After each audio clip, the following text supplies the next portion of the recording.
Week 1 of the National Football League is in the books. And as I've expressed to you, September is a month of lies. You're not going to know your football team until you get to October. That was sloppy football last night between the Bears and the Vikings. That was pretty sloppy football. And it kind of picked up as you got into the second and third and fourth quarters.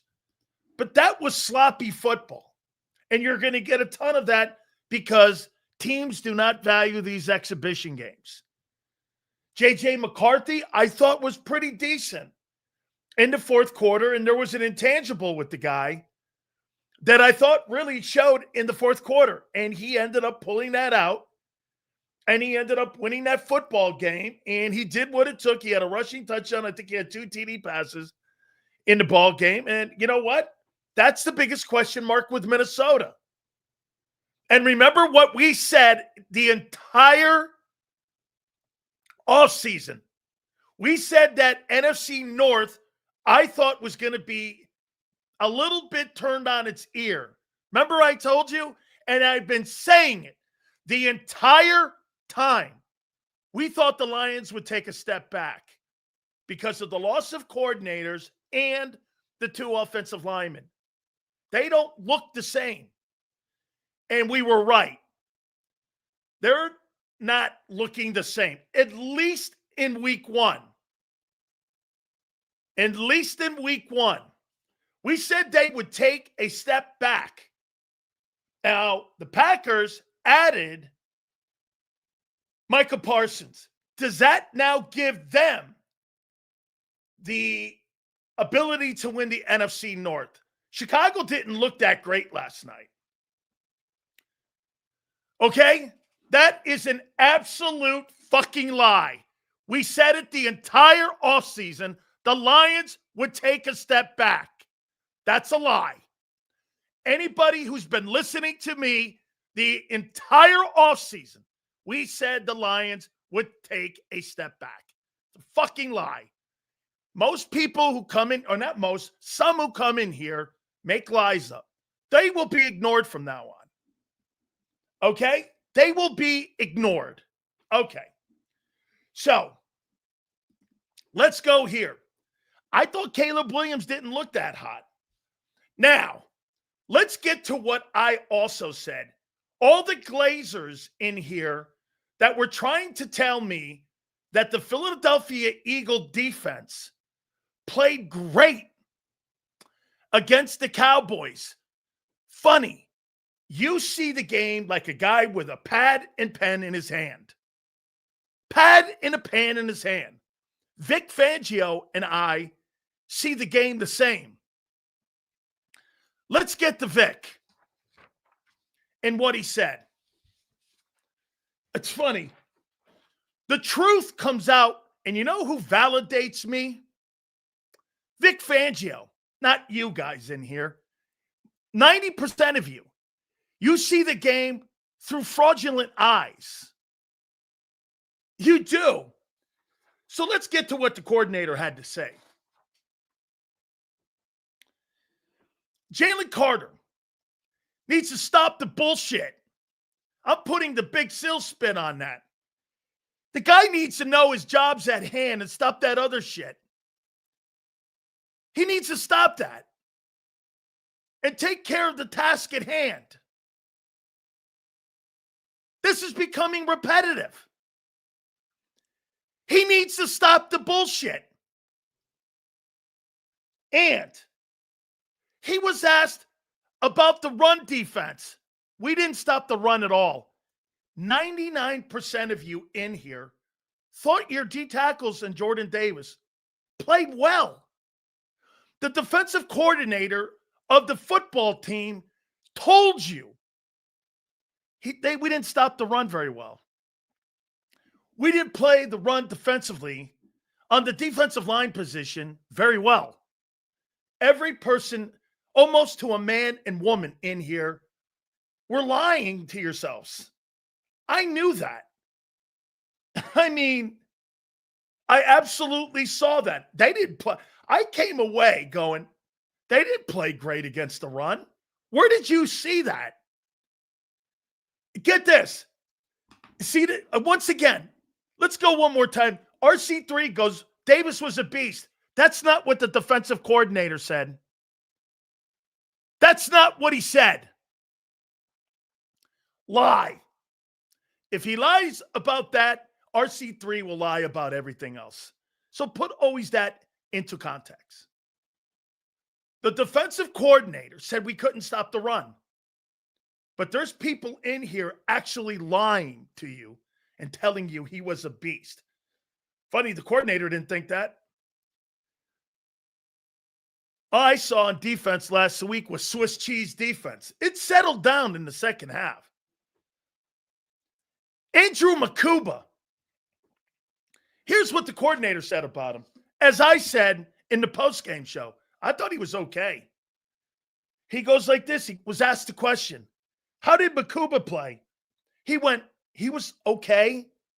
He got beat a couple times in there, and he was okay. He got into positions where, he could have cost us more. Okay.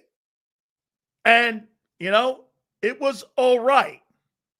That's how I thought he played. I thought he was all right. Hey, by the way, I don't really need to get into conversations with anybody else in here about how you played on defense against the Cowboys. The only person I have to bring up is what the coordinator, and I'm not going to get into an argument with people who don't know what they're talking about because the defensive coordinator validated me. End of the day, you're wrong. That's not how Vic saw the game. That is not how Vic saw it. Vic said we got a ton of work to do. Makuba did okay. He didn't hurt us that much. Those were quotes. Here's another one. We need more people around the quarterback. We didn't get there enough. Wow. Jordan Davis couldn't have played the amount of reps he played last year. Well, congratulations to you, guy. It only took you 4 years to get your fat ass in shape. I actually think that line's pathetic. A first-round, 13th pick overall. How pathetic of a comment can you hear a D coordinator say?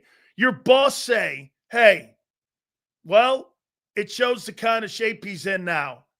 It only took you 4 years. What a pathetic comment. How about this in Sidney Brown and Makuba? We were going to put Sidney in base. Why? Because he can't tackle in space. Exactly what I said. He can't tackle in space. And Makuba was going to play nickel. He said what got flipped upside down was the fact that the Cowboys decided to play nickel in third down offense the majority of the game. And that's why Makuba got more reps. Hey, end of the day. End of the day. So we have a lot of work to do. But that's all right. It's week one. It's week one. All right? It's like I said, what you see right now is going to be completely changed by the middle of October. By the way, Super Chats right now will be the only thing that we go off of our open. Please hit the like button. Bill Moss, part of the Ring of Honor of the Kansas City Chiefs and the broadcast team, will join us. That will be at 3:30. Xander will join us at 4:30. Get this. I mean, when you have a D coordinator coming out saying you couldn't stop the run, and lunatics are telling me that your defensive line played well, who you believe in? You or Vic? Unbelievable. You guys will see anything you want to see, but when you hear a coach who actually, you guys praise every day telling you, we didn't play that hot on defense. They didn't play very well. There were certain players that did. Bond played well. Q played okay. There was a bunch of okays. Nothing great. Now, it will get better. They will get better. As the weeks go on, they'll get better. I believe that. Especially the competition that you're starting to play. Mahomes, Stafford, the Buccaneers, and then you have, the Broncos, I think, are going to be a good team. Okay? Hey, you know what's crazy? We're hitting 1,000 this offseason so far. And we're going to get into another guy added to the roster? Jesus criminy. This guy's made more movement, Howie Roseman, in the last month than he made in 8 months. What does that tell you? Holy cow. Let's continue. By the way, we wrote down everything Vic said. We did not shut down the run in the least. Jaylen Carter's got to be more focused on his job and stop with the other stuff. Adoree has to play perfect technique. He was lost out there. Quotes. He's not sure of Zadarius Smith yet. He goes, he knows he's a good player, but he's got to see what kind of shape he's in. As we said, need more people around the quarterback. More pressure. Was asked the question of moving Cooper DeJean out wide. We like him in the slot. Cooper DeJean, if anything, is going to be moved to a safety position. As we said on draft day, they don't believe he can play corner or they'd move him out there. Or play him some out there. Makuba did okay. He didn't kill us. That wasn't a really good, that wasn't a recommendation, or that wasn't any kind of giving some backslaps on the kid. That's what I thought. I thought he was okay. I didn't think he was great. He's shown signs of it.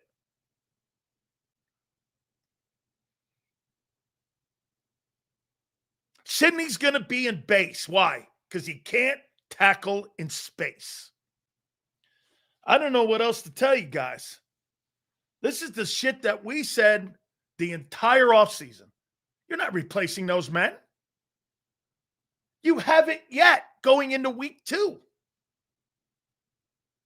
You got a general manager that's trying to find and had to go out and get an edge rusher because he doesn't believe in Jalix Hunt. Bro, you talk about getting Michael Parsons and you land on Zadarius Smith? Think about that dynamic. You go for the best player or one of them in the league, and you land on a guy walking the street. That tells me you're looking for anybody. Sills, how are we making a lot of moves? And yes, great. We got some promising talent, but optics are horrible. Seems to scream panic. It does. Total panic. And I mean by panic is this. I think he really likes his players on defense. He just doesn't like the guys he brought in. He sees it to his credit. He's moving quickly. Listen, you can hammer him for bringing the bullshit players in, but you also have to give him credit for moving quickly. So, hey, do me a favor, Kyle. Since the Bennett move, How many trades has Howie Roseman made? 8? In the last month, how many trades has Roseman made, Kyle? In the last month? How many? I think it's 8. I thought if you had a loaded roster, you're ready to rock and roll. How are you a loaded roster? How are you a loaded roster? Tell me, how are you a loaded roster when you're making 8 different moves? How are you doing that? Multiple receivers. You're bringing in old linemen. You're signing corners. You're signing. You worked out like 9 guys yesterday. 9 guys. Wow. That's some fucking loaded roster. Making moves. And get this. You signed a guy off the street who's going to start. That's not a real high praise for Jalen Hunt. Bigsby smells like Rashad Penny. Rashad Penny, I don't believe that. I don't. I think Bigsby's a good football player. And I do. I think Bigsby's a good football player. Okay? And I think he's going to fit the Eagles better than I think he fits Jacksonville. Remember something. Jacksonville's a spread offense. Eagles are not a spread offense. He's not going to fit a spread offense. He's a power runner. So to say that the Jags didn't want him, there's no fullback in Liam Cohn's offense. And there's no power backs in Liam. What power back did he have when he was the OC in Tampa? I must have missed that. Who, White? Bucky Irvin? I must have missed that.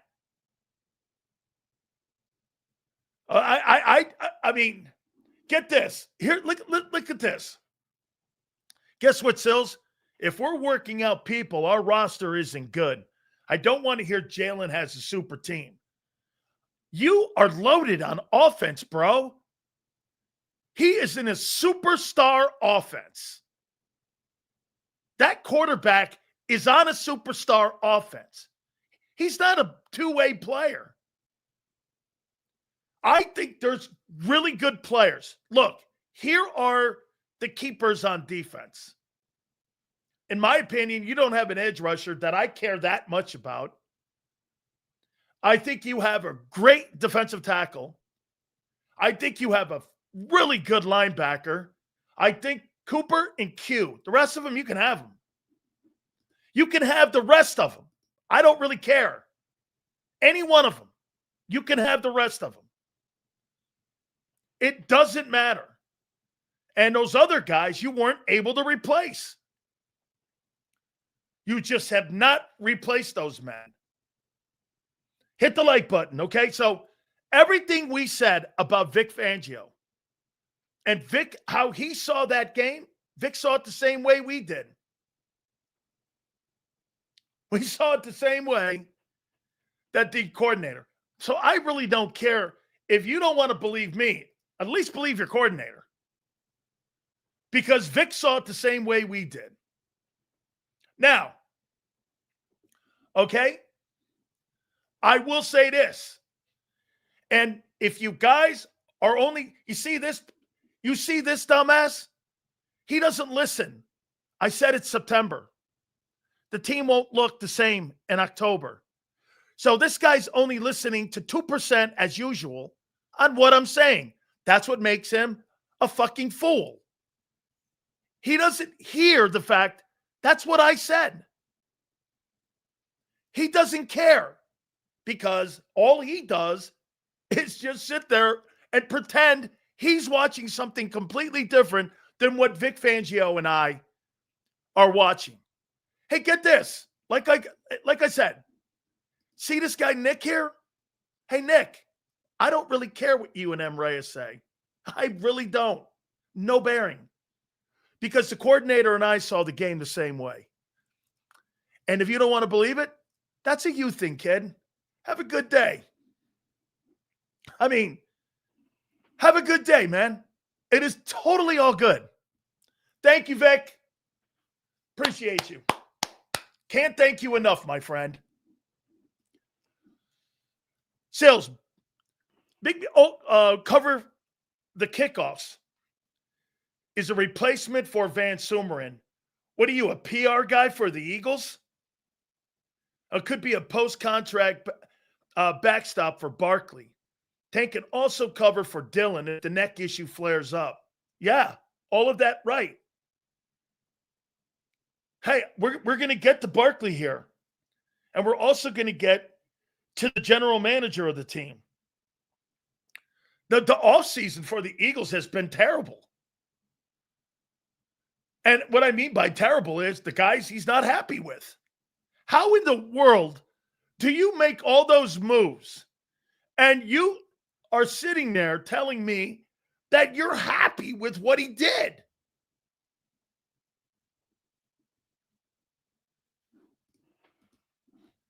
This team would be much stronger if they had signed Rodgers and kept absolutely. And kept Sweat. Let me tell you something. Forrest, dead on. If you keep those three players, the rest of the league is totally chasing you. Now you're in the room with them. You're not that good on defense yet. You are absolutely not that good on defense. That's not what the first game. Now, it is game one. Okay? Now, look, you see this right here? This is what makes people like Prince and John and some of these other guys, they don't see the game correctly. He's in a different system. He's in a different scheme. He's playing next to different players. All of that plays a factor.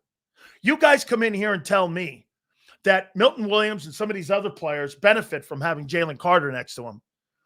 Well, okay, assholes. If those guys don't have as good of players sitting next to them, don't you think that's an issue too? Nice. Great. Whatever. By the way, this conversation is not about me.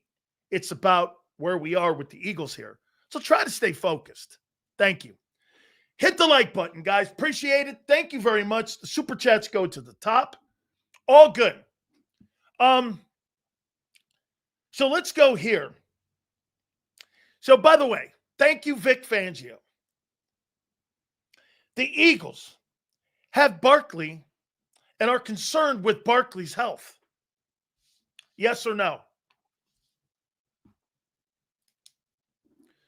How many people believe that the Eagles are concerned with Barkley's health?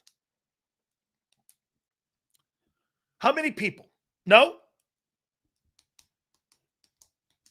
How many people believe? What did I see here? Make it make sense? Sure. What? What the D coordinator said? Or what the moves are? You tell me. Prince, make it make sense? What are you talking about? All the moves you've made this offseason? Or what the coordinator says you're not playing well and stopping the run against the Cowboys? Which one? Because that's all I've really talked about. Help me out here. Which one of those do you not understand? What Vic said or all the moves that Howie's made? I hope you make sense of it. Which one are you talking about? Like, get this. Sills, Shipley's out 12 weeks. Like he was a major factor in the run game? I must have missed that. Which one, Prince? What Vic said or all the moves Howie's made?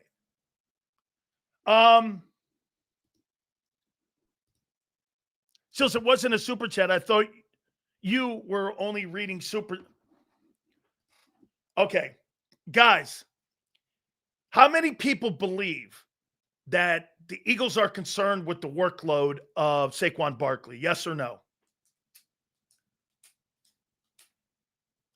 And remember something. You gave up draft equity. You gave up draft equity. Hey, RC3, if that's your priority, bro, You are now in the land of not being called on again. Go sit in the corner, kid. Victor says yes. Let's see.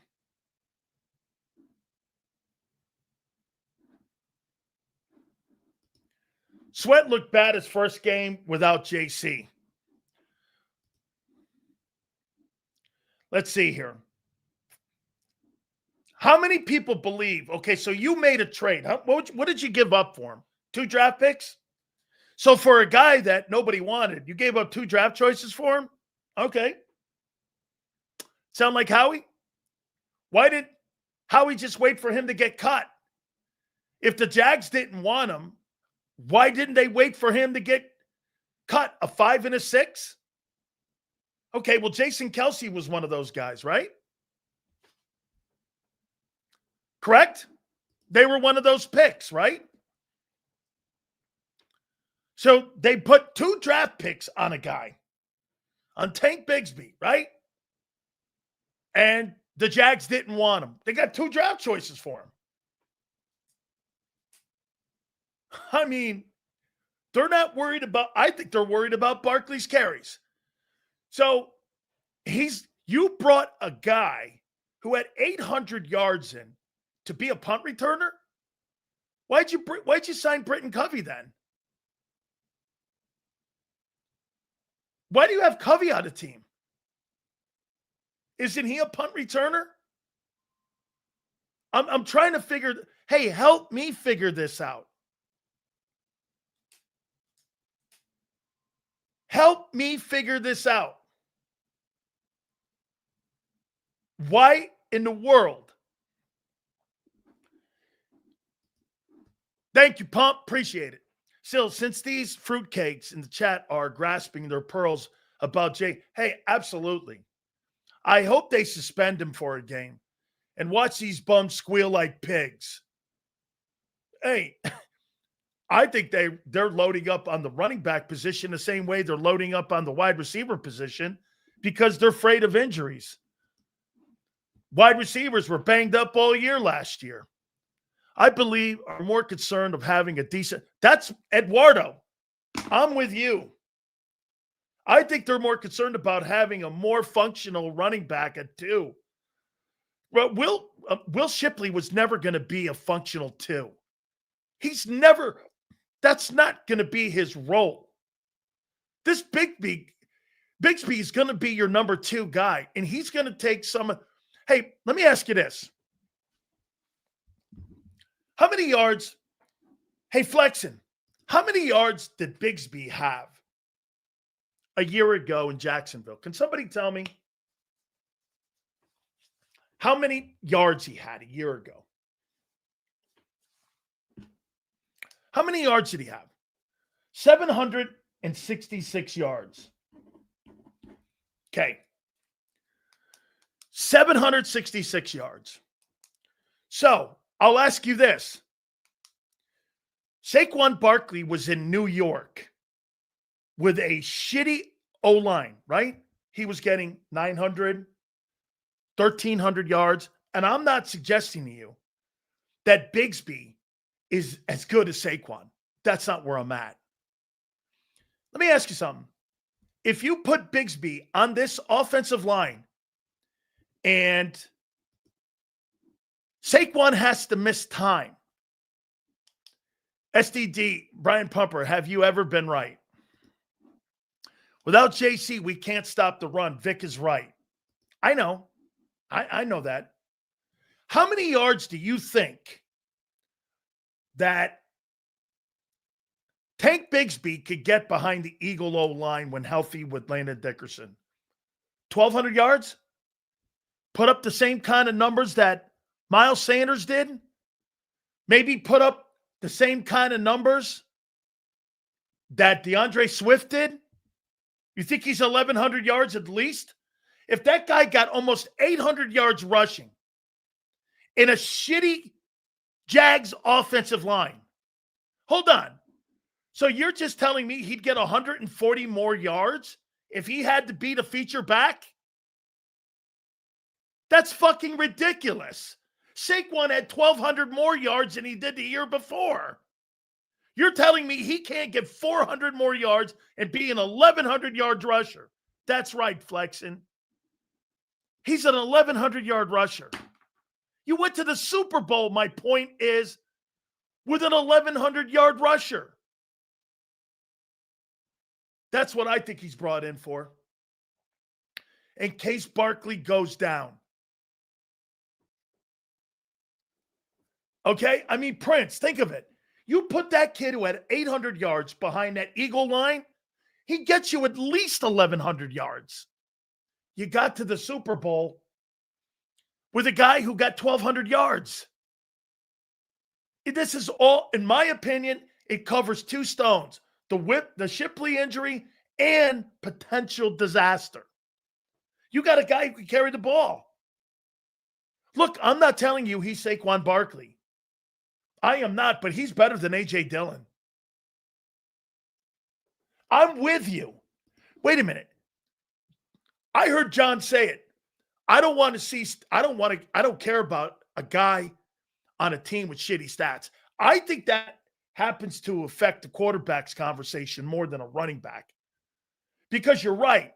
If you're playing from behind and the quarterback like Dak or Kirk Cousins or them dudes have to constantly throw the ball and you're constantly behind, those are shit numbers. But when you're a running back and they're turning and handing it to you and you got a shitty O-line and you're still getting 800 yards, I don't know, man. That's pretty impressive to me. I'm good with that. I think this is a good sign because you're protecting the disaster. You are. Sills, trading Bigsby gives this team a better all-around football player. Shipley is a gadget guy. Absolutely. Absolutely true. He is completely a gadget guy. I completely agree with you. I'm with you, man. I love the addition. I love it. I do not have a problem with the addition of this guy. I love it. Hit the like button, guys. We appreciate you, every single one of you being in here today. Thank you very much. It's always awesome to have a, great football convo with you guys. See here. We need corner 2. Bro, nobody's giving the Eagles a good corner. He's not hurt. Why worry now? Why worry now? Because you have to have contingency plans. You didn't have the depth at running back if something happened to Saquon Barkley. All right? You don't. Guys, appreciate the supers today. Eagles took a page from the Lions. Nice. Nice. How he looking for Tank to be a David Montgomery. Fucking great take. I love that. That is a great take, Cameron. Sills, every team is now a running team. That's what I observed week 1. I'll tell you what I'm starting to come around to. I'll tell you what, if you don't have a mobile quarterback and you don't have a guy who can get out of problems, even Baker Mayfield against the Falcons, I watched that 22 also. Let me say this to you. If you don't have a guy like Jalen Hurts who can move the sticks the way he did in that Dallas game, you're not winning ball games. Same way that Josh Allen moved it. Thank you, Peter. You're not winning ball games. I mean, you better have a quarterback who's like, even Joe Burrow struggled without a running game. Joe Burrow's got Chase and T. Higgins, and they struggled against the Browns. Why? They couldn't run the ball, and the quarterback is not efficient enough to be able to take off and move the chains with his wheels.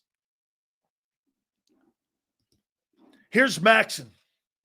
I didn't realize that Tank is only 24. So you got a 24-year-old back who had like 800 yards a year ago on a shitty Jags team?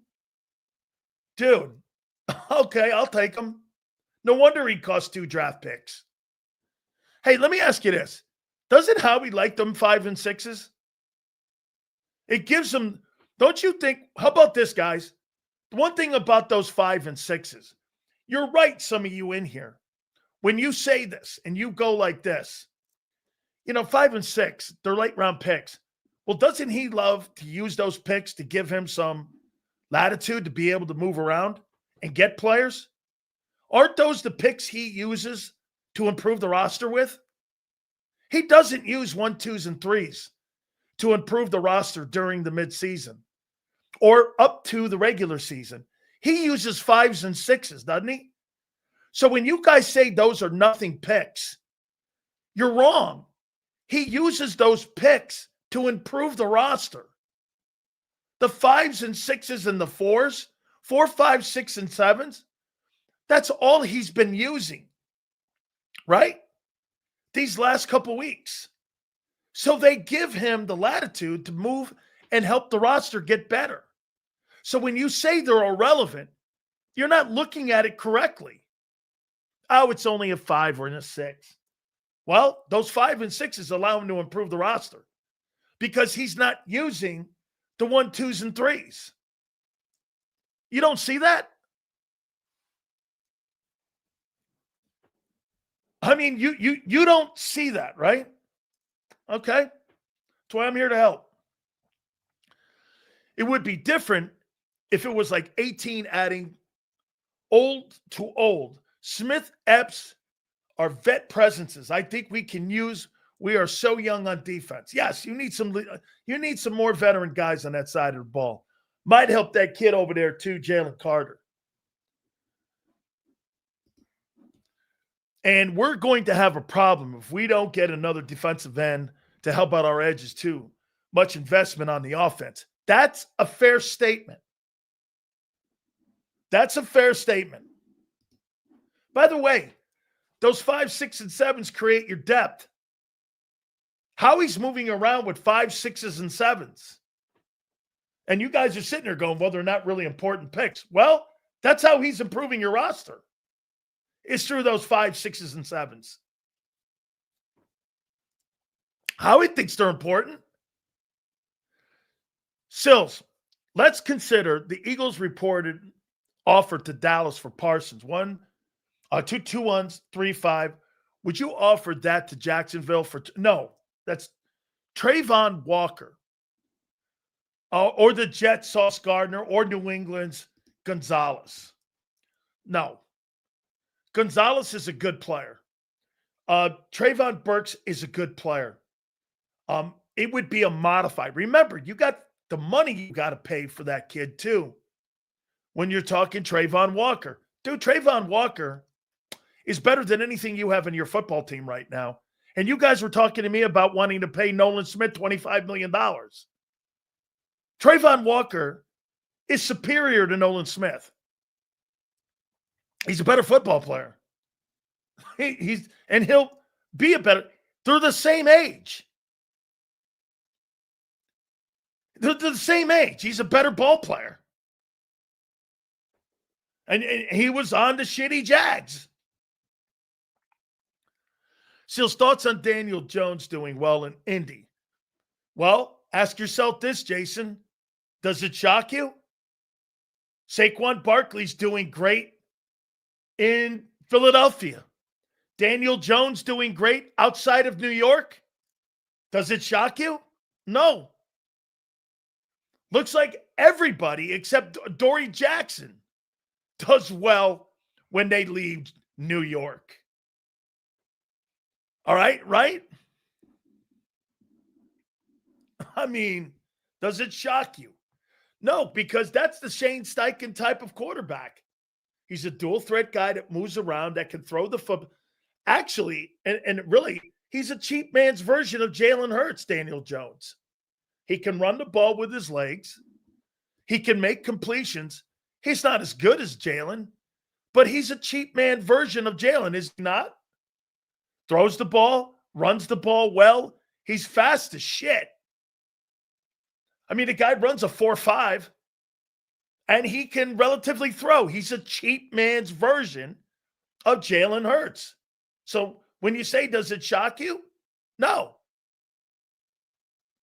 I mean, This guy, how many, like, here, let me make a point to you on Daniel Jones's career. When healthy.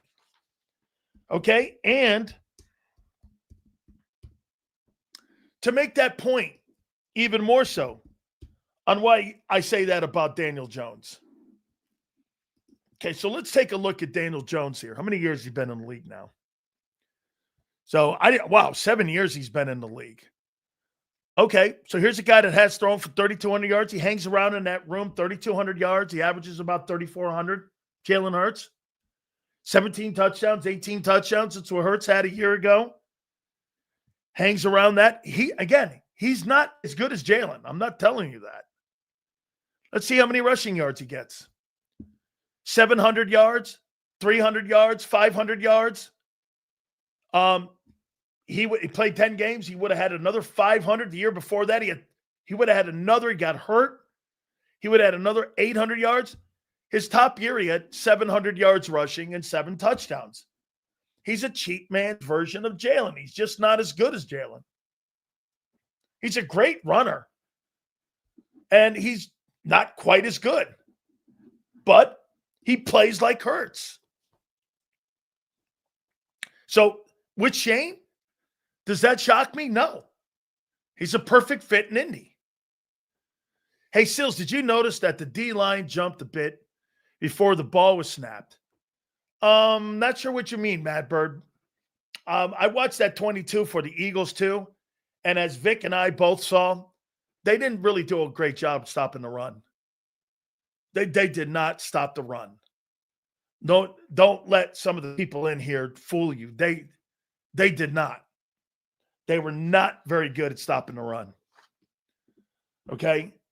The coordinator even said they did they didn't stop the run in the least. Okay?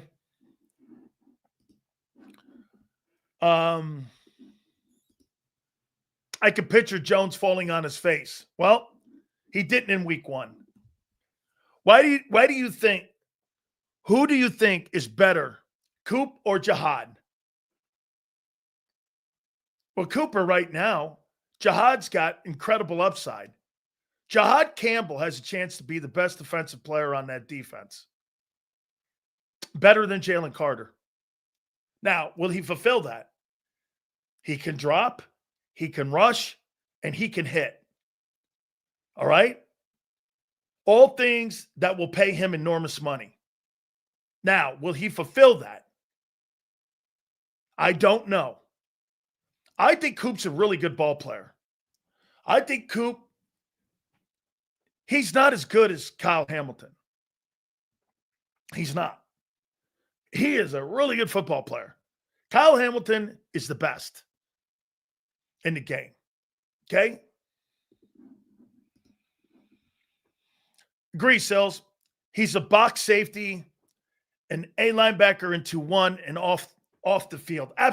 Listen, Forrest, I think Campbell has a chance to really be a really good football player. You know, he was okay. He didn't, for a rookie, and remember, Makuba and Campbell get a pass with me. They're rookies. They're learning. They're seeing things they've never seen before in their entire lives. Playing at Texas and Clemson and Alabama, and then playing in the NFC East and playing football for the Philadelphia Eagles and playing the rosters and the schedules that they play, these are things these players have never seen in the speed of the game that they've never seen. The game tempo between college ball, even at that high level, versus the NFL is night and day. It is so fast in the NFL. Plays are over in a millisecond. Bam.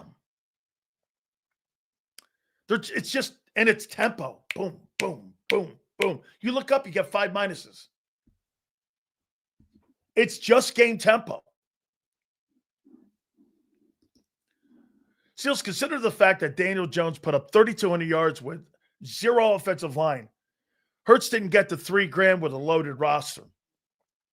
Again, put everything into context here. Jalen's asked to do different things. And when you have a premier back, I mean, just to put up numbers and Jalen's still winning, that has to be put in more of a context.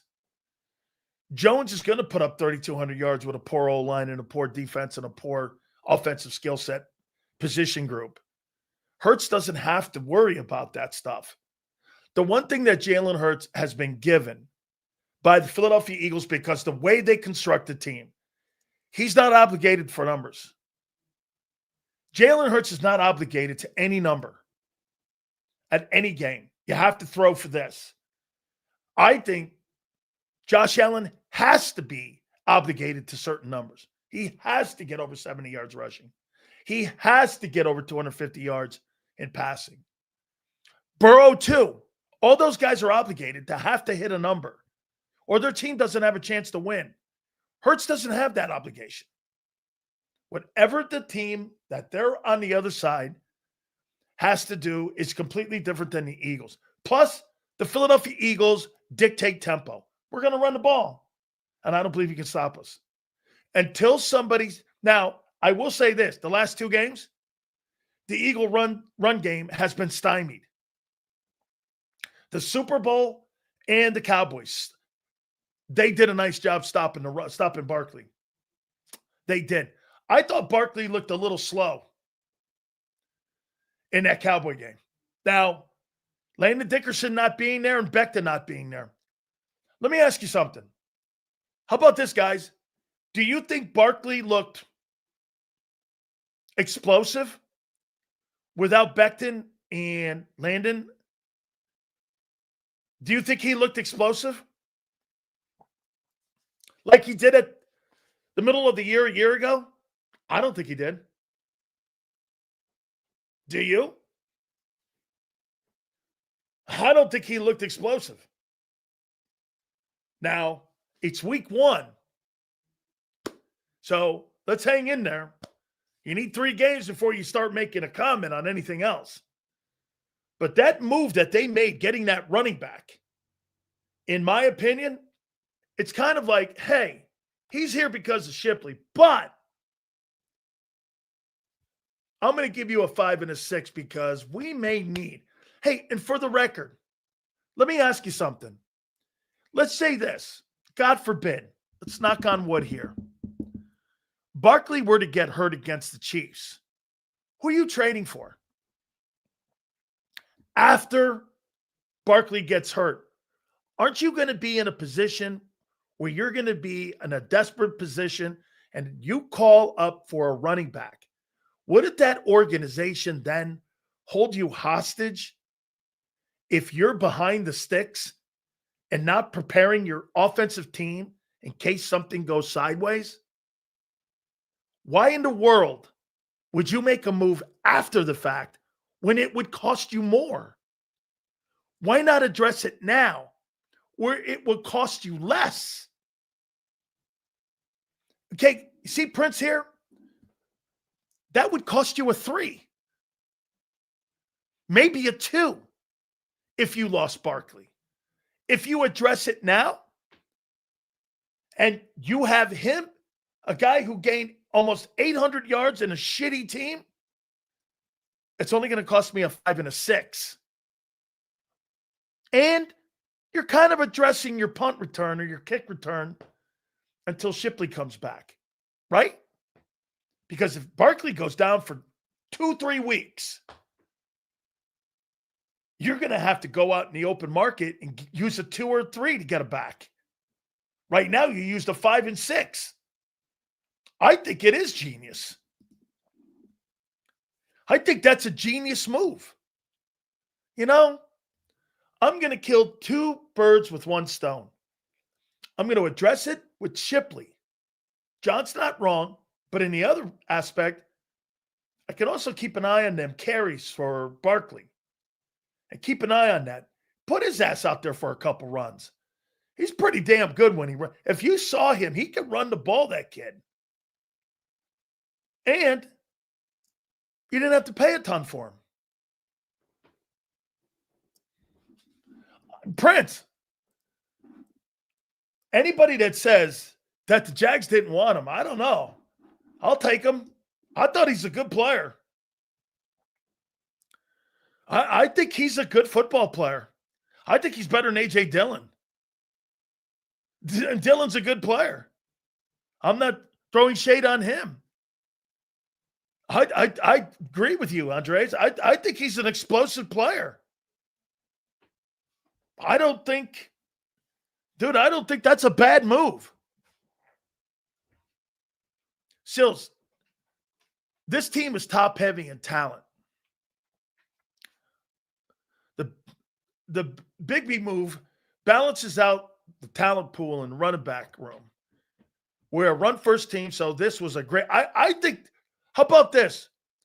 Hey, Bob. I actually think this move is compatible to the Zadarius Smith move.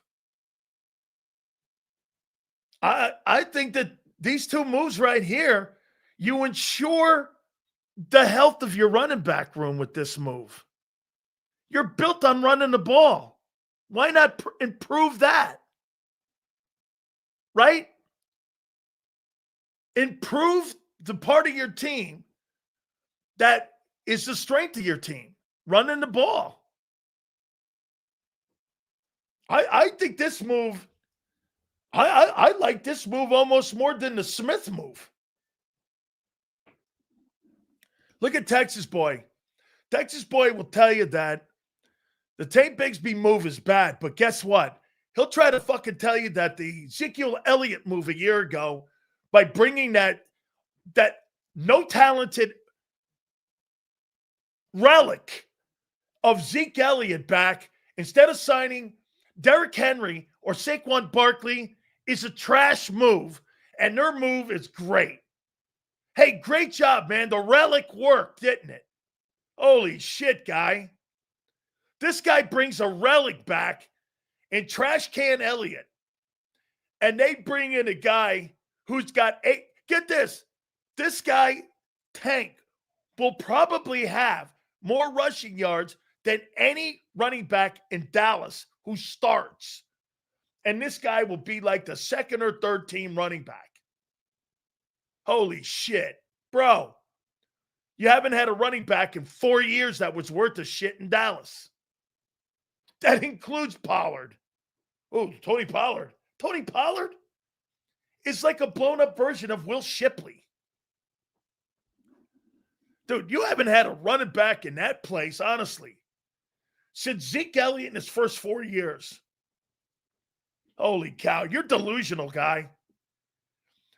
The Eagles improved their football team. You know what you did?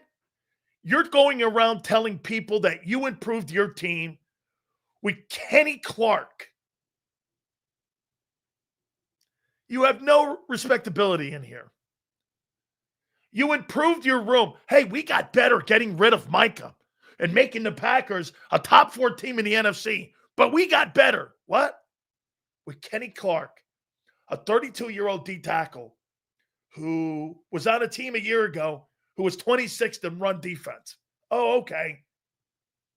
Bro, you're in the garage too long. You left the car on and you fell asleep in the garage in your car, and the fumes are almost killing you. You need to get out of the garage. Holy shit, dude. I mean, sucking on the pipe in the garage, I get it. If I were a Cowboy fan, I might be too. Whoa, bro. I mean, woo.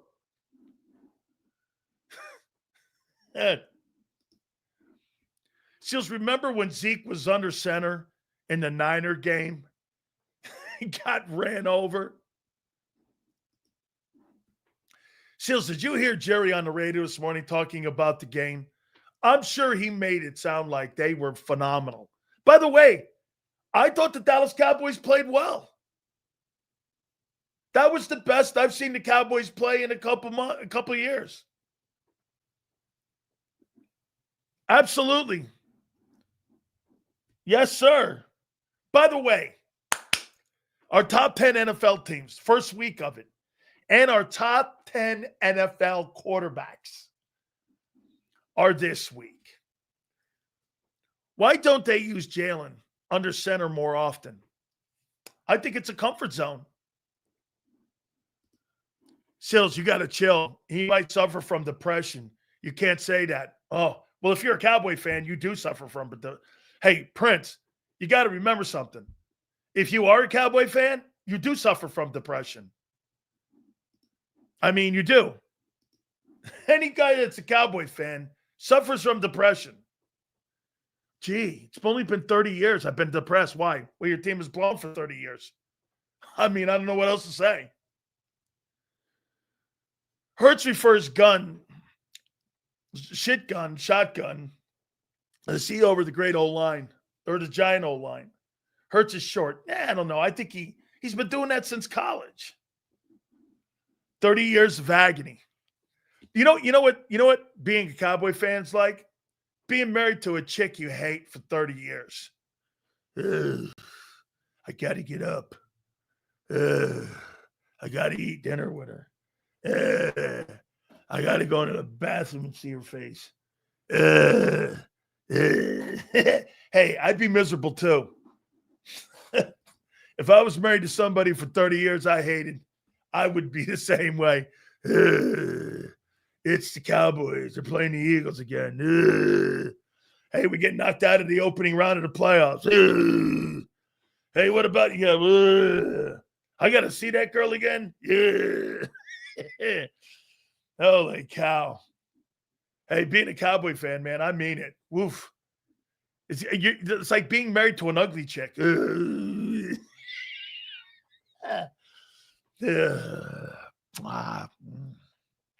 Yeah. Man. Okay. 30 years of agony. He did. Hey, here's the standard line to be a Cowboy fan. Hey, Dak looked good in the loss.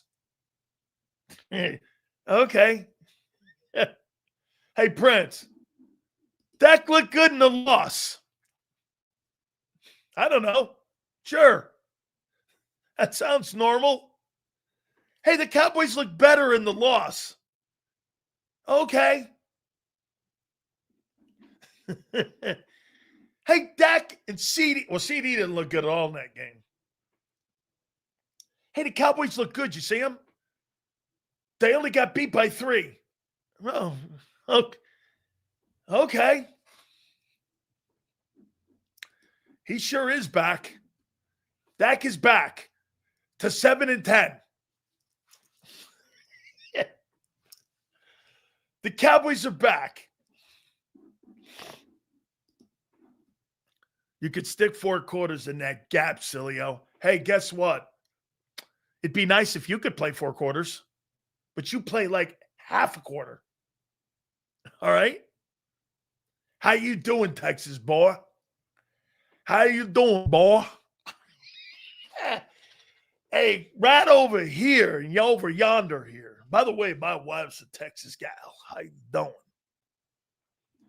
Hey, Cowboys are back to 6-11. Congratulations to you, kid. At least covering the Eagles are winners. Dan, it also levels to it. Hurts when he lost, and fans give him props. At least it was a Super Bowl. Cowboy fans are doing it in game 1 of a regular season. Hey, Dak looked great in the loss, in the opener. Yeah, all right. Yes. So how many you don't believe that this move and this running back move? By the way, guys, do me a favor. Please hit the like button. You guys don't believe that this has anything to do with Barkley. I do. You know what the Eagles are doing? Psst, fellas. Psst. This is why we brought and traded for the running back. It's for punt returns. Nothing more. Not taking Shipley's job. Nothing. We just traded 2 draft picks that Howie likes to use in improving the roster for shits and giggles. No reason. It's nothing. Make sure everyone gets that. Signed, Bob Lang.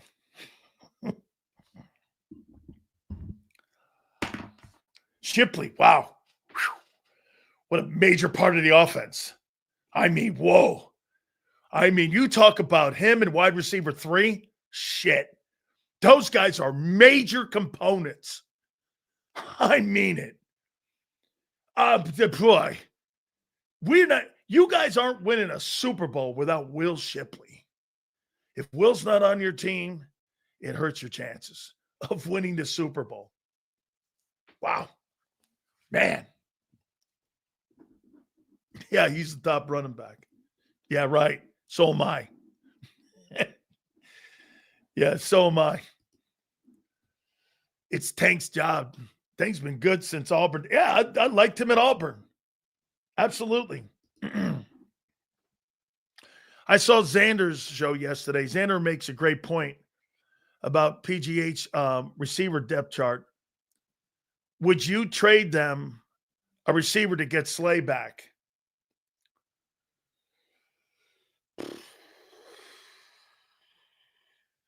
It's AFC.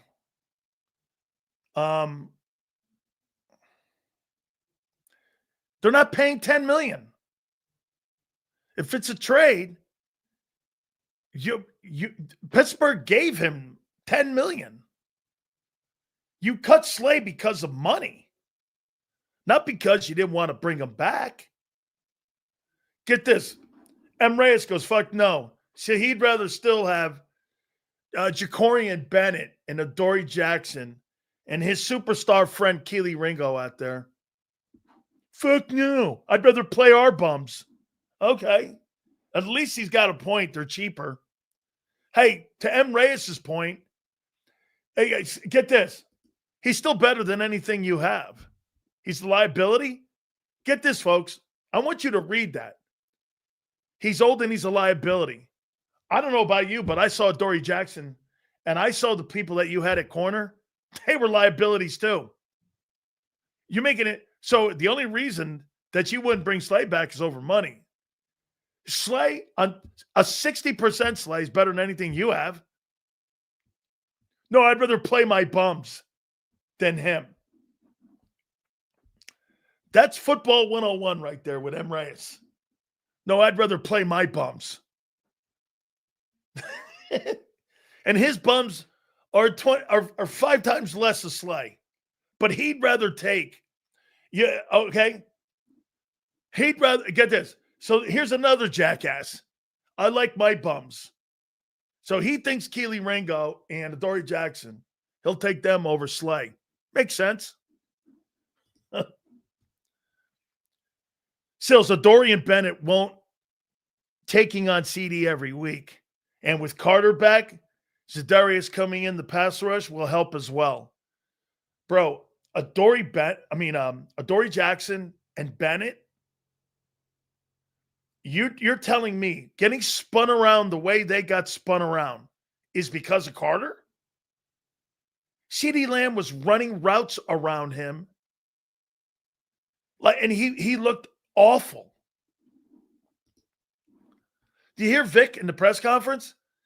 If that guy doesn't play exact technique, he's getting cooked. But that's M. Reyes' guy. How you doing? My boy, Adoree Jackson. Ready to have him then a Hall of Famer in Slay. I'll take Adoree and Bennett over the Hall of Famer. Yeah. The guy gets spun around like a top. And maybe he should put his hero out there. All-Pro Ringo, he said. Hey, where's M. Reyes with his All-Pro Ringo? Seals, you're correct. Slay way better than anything we have. All-Pro Ringo. All-Pro Ringo. Hey, he might make All-Pro this year, Ringo. He might be an all-time kickoff coverage guy. It could be, good way to make the Pro Bowl. I'd like to see Bennett play a full game without being subbed in late second quarter, still making a trade for corner 2. Bro, Everybody in the league knows that the Eagles need a corner, right? Everybody.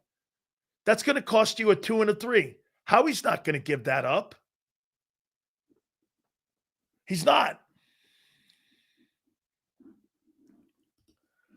Hey, Sills, gracious to the NFL, one player spinning another player or a player pushing a fan in the stands. If they suspend Carter, I think they have to suspend Lamar. No, they're two different things. That guy slapped him. Did you see that guy's apology? He had a fucking neck brace on. Hey, Xander, are you listening? Remember what I told you about lawsuits? Here's the difference. Jaylen Carter spitting on Dak Prescott. That'll be handled by the league. Did you see that fucking idiot that was in that Bills game? And did you see that? Okay. You know what? Armando Salguero said that was an apology, Xander, that was the guy that he was in a neck brace. Now, I got that from an NFL reporter. Wait a minute, Sig. I got that from Armando Salguero. So Armando told me that. Now, I did hear he was banned for life. Okay, wait a minute. Sig, that's not my take.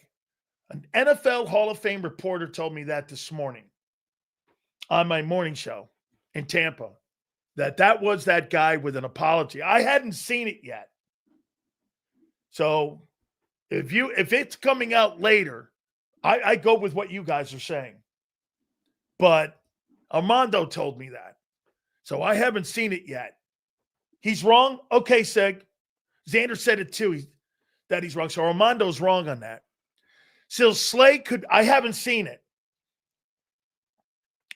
Still, Slay could be casted into an effing frog and still be better. Right? Now, here, let me finish that, though. That guy put his hands on, first, he put his hands on DeAndre Hopkins. Then he slapped Lamar. That fan's lucky to get his ass kicked. But civil suits come out of that. I'm surprised the guy's not in a wheelchair. Okay, so you have to get yourself away from that. You can't be involved in that stuff. All right? You can't put your hands on a fan because you're open for interpretation.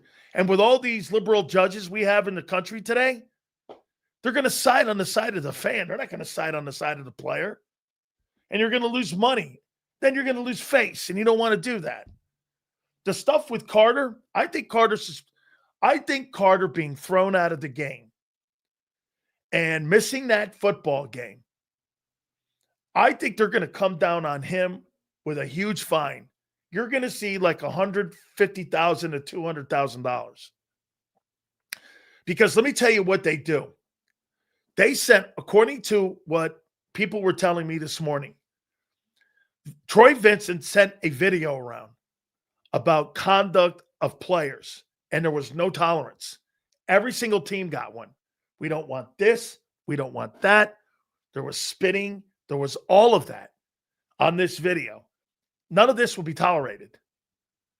So I think they're going to take him getting thrown out at the beginning of the game as a pseudo-type suspension. I mean, if you take him out another game, that's fucking 2 games. I'm not doing that. If I'm the league, I think that's unjust. And they'll appeal that, in my opinion. And I would appeal that. And I wouldn't, I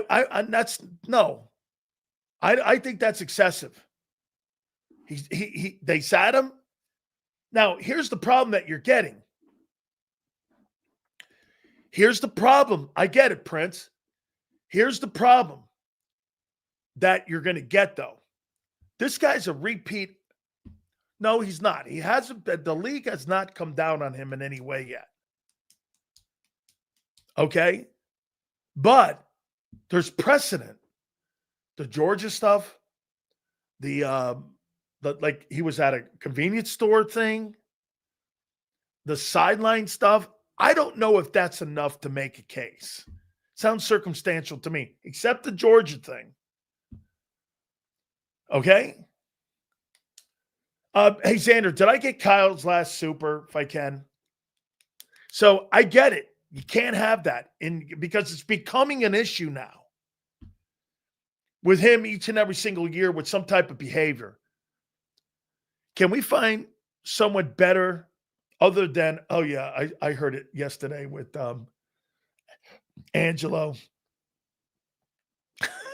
Jackson, and Jacory and Ben Gay. It's going to cost you, bro. See, I'm with you on this. No, this is be his first violation. Yeah, I'm not, and as the Eagles, I disagree with Angelo. I'm not suspending that guy. He ain't missing a game. So wait a minute.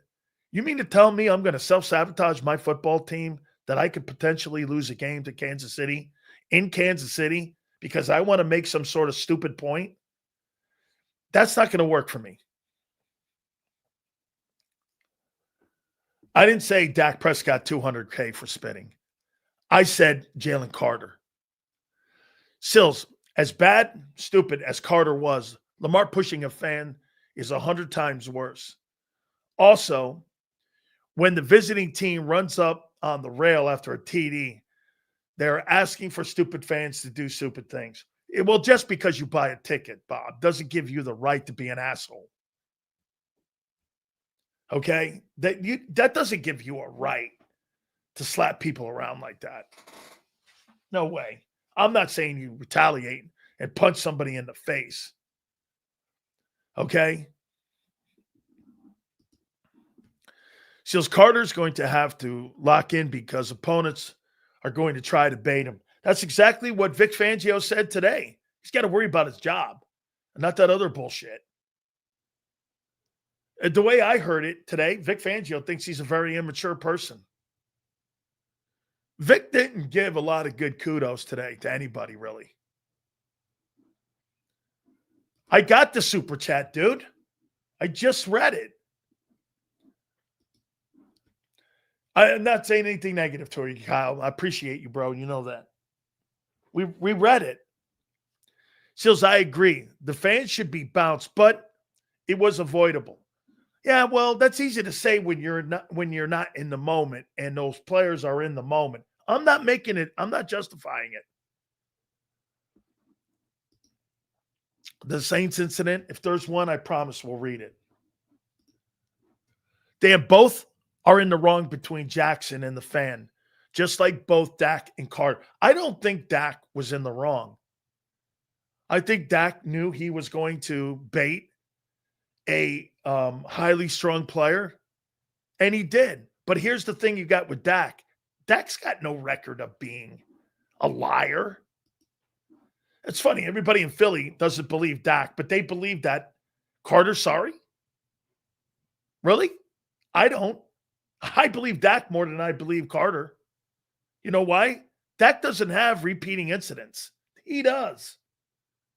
How could you pass and give like a crazy judgment on Dak, who's not done anything wrong in his entire career? But this guy's got missteps everywhere. And I don't mean crazy missteps outside of the Georgia thing. And you give him the benefit of the doubt, but you don't give Dak the benefit of the doubt. Why? If you're going to give one the benefit, you give the other, don't you? Lamar is not worse for pushing a listen, I do think putting your hands on a fan, no matter how justified it looks, it's like a woman. You can't put your hands on a woman. No matter what if she hits you with a shovel, you don't have a right to hit her. It's not good. Get this. You may think you do, and you may think you're in the just, but you're going to be crucified for it. A football player being hit by a woman is like a football player being hit by a fan. You can't win that case. You missed the point as usual. Not a shocker. You're missing the point. You're not going to win that case. You're just not. Even if you are an adjust. But you're missing the point. If you hit a chick, and even if you think you're an adjust, and she hits you with a shovel, and you hit her back and you're a football player, you're losing that. In the eye of the public opinion, you're losing that. If you put your hands on a fan, no matter if you're justified or not, you're losing that. What does right or wrong has nothing to do with it. Nothing to do with it. Nothing. Sills fans should sign some shit that they waived. Well, dude, yeah, you could sign all the waivers you want. There you go, pump. People who are right, people who are good, nice guys, no matter if you're in the right, you're going to finish last.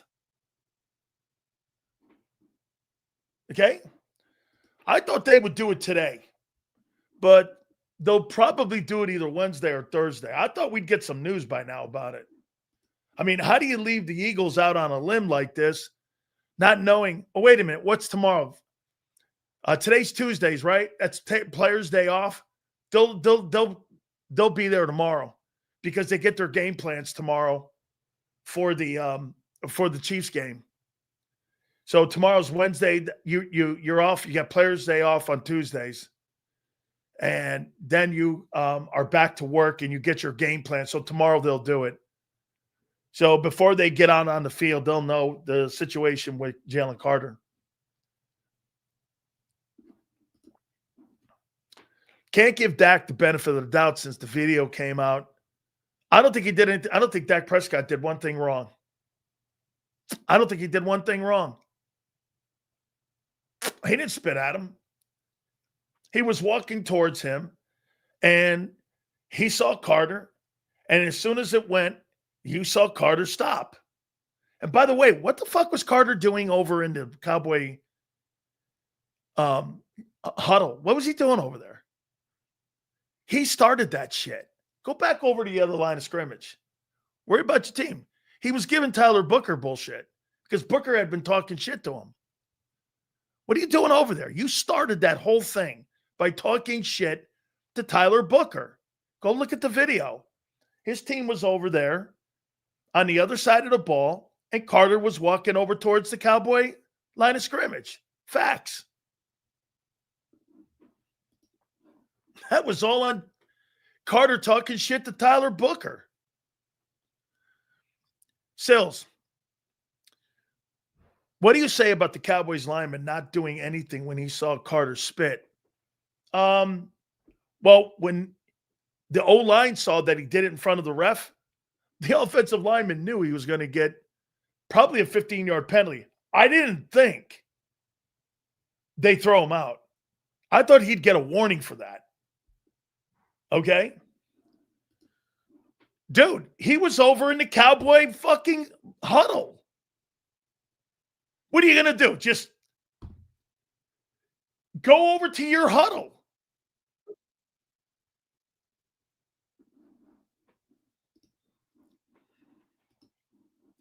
Seals, I also heard the Chiefs are trying to trade for Tyreek back. Why would you want that cancer back in your room? Again, I did watch it. No, you need to watch it again. Yeah, he spit in front of a ref. What'd you think was going to happen? The ref was right there. You talk about an imbecile. Carter was standing up for himself. Then why didn't he punch him instead of spitting on him? Nice job. Hey, let me stand up for myself. I'm going to spit at somebody. What are you, 5? Hey, standing up for yourself. Let's spit on people. Woo. What's next? Peeing on people? I'll tell you what, man. Steelers getting Jalen Ramsey. How you doing? Oh, get this. You see this here? Hey, Vic Fangio. Vindicated again. That is a train wreck in Miami. It's the softest team on the planet with the softest culture on the planet. And it is absolutely another vindication. Ramsey's knocking guys out up in Pittsburgh. Vic's got the number one defense a year ago in a Super Bowl ring, and the Dolphins are a train wreck because of Mike McDaniel and his soft-ass Hello Kitty culture. I mean, those two guys are vindicated. I mean, you can say whatever you want. Vic didn't fit a culture. You mean what, of being soft? Well, guess what? You guys win. Vic didn't want to be there. That's right. He's the softest coach in the league, and his team plays like it. They were run off the field by the Colts.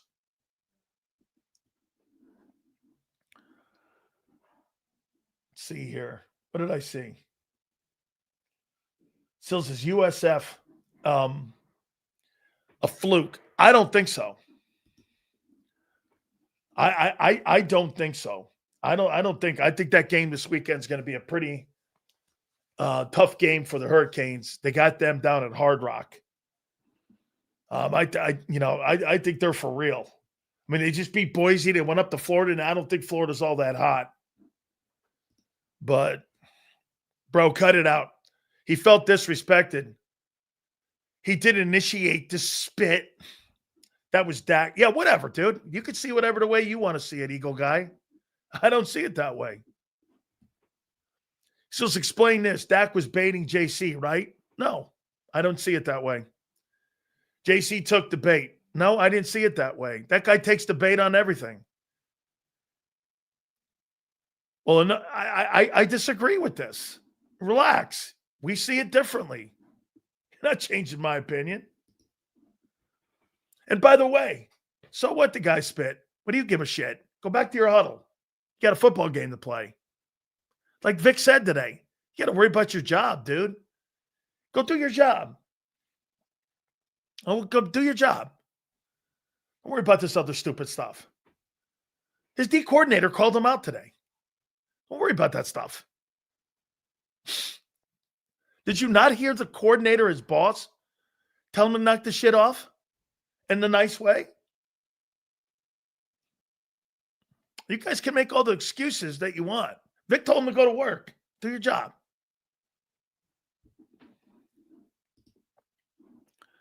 I think both guys are in the wrong. I think both guys are stupid. But again, I'm not going to sit here and accept Jaylen Carter's apology if you're not going to accept the fact that Dak Prescott wasn't spitting at him. Dak doesn't have a record. That guy does.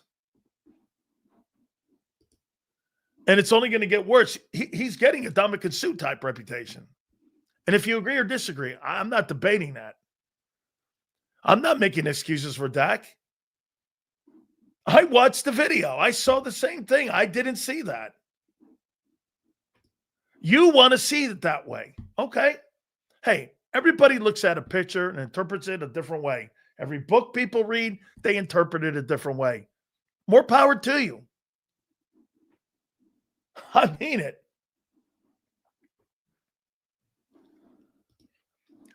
How about this? Do you really think that? All right.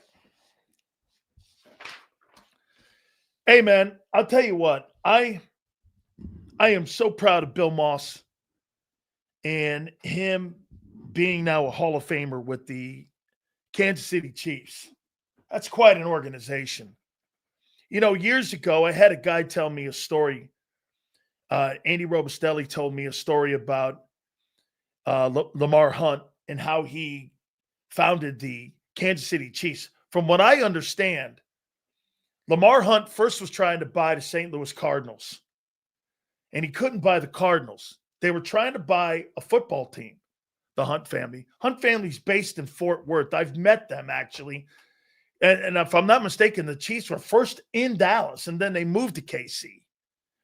And they told me the story. And so this guy in a cocktail napkin, Lamar Hunt, came up with the concept of the AFL on a cocktail napkin on an airplane. coming back from being rejected on buying the Cardinals. So he came up with a team. Then he moved them to KC.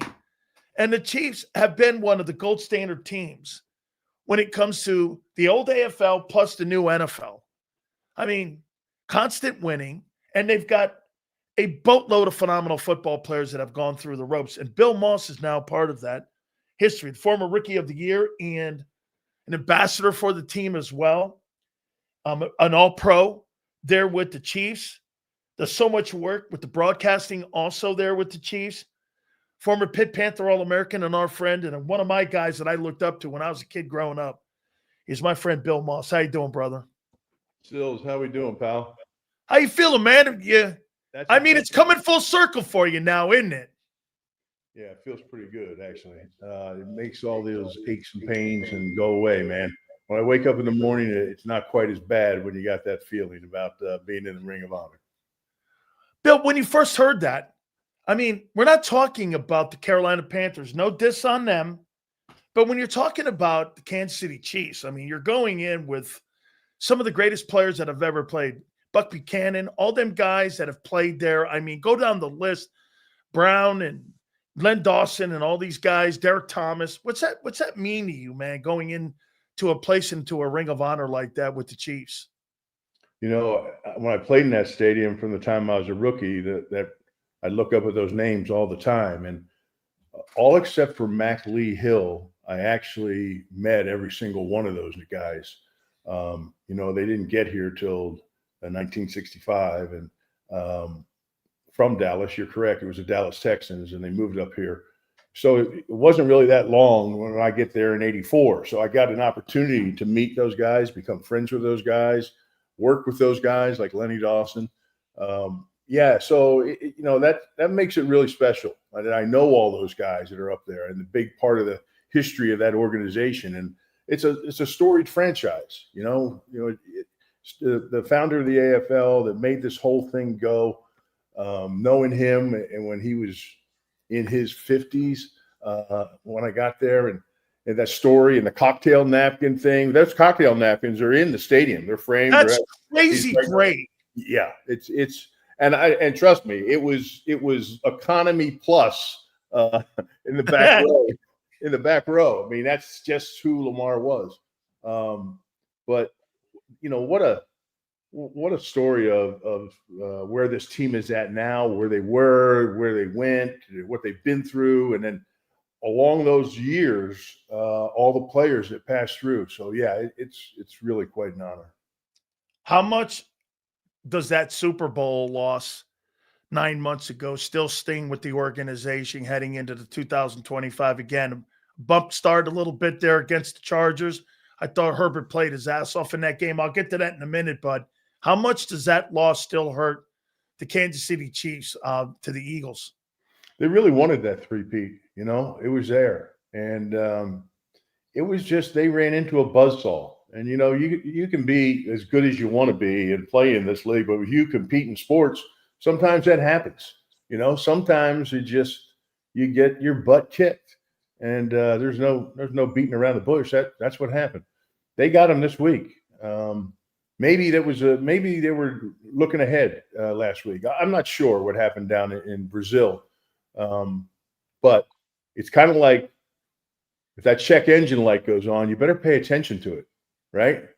Not really sure. There were some things out there that, wow. I know Spags always has a history of starting out slow, and he builds a great defense over the course of a year.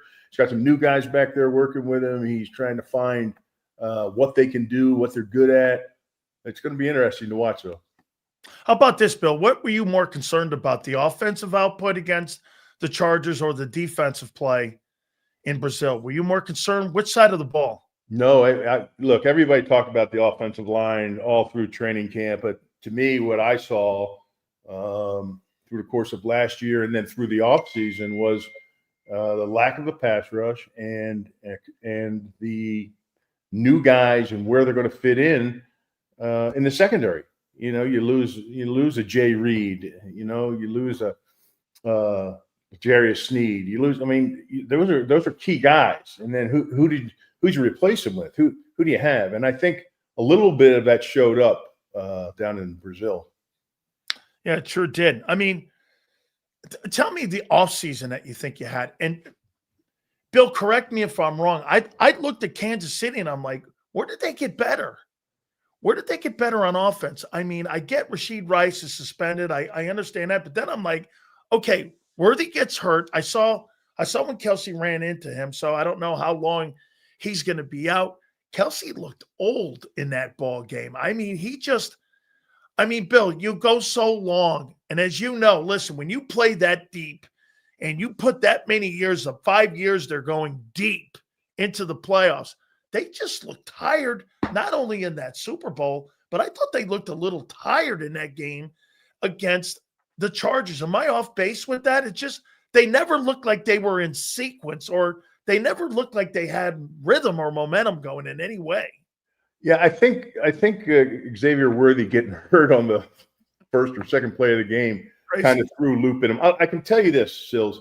I thought their offense would be okay because they have so much speed at the wide receiver position that they haven't had.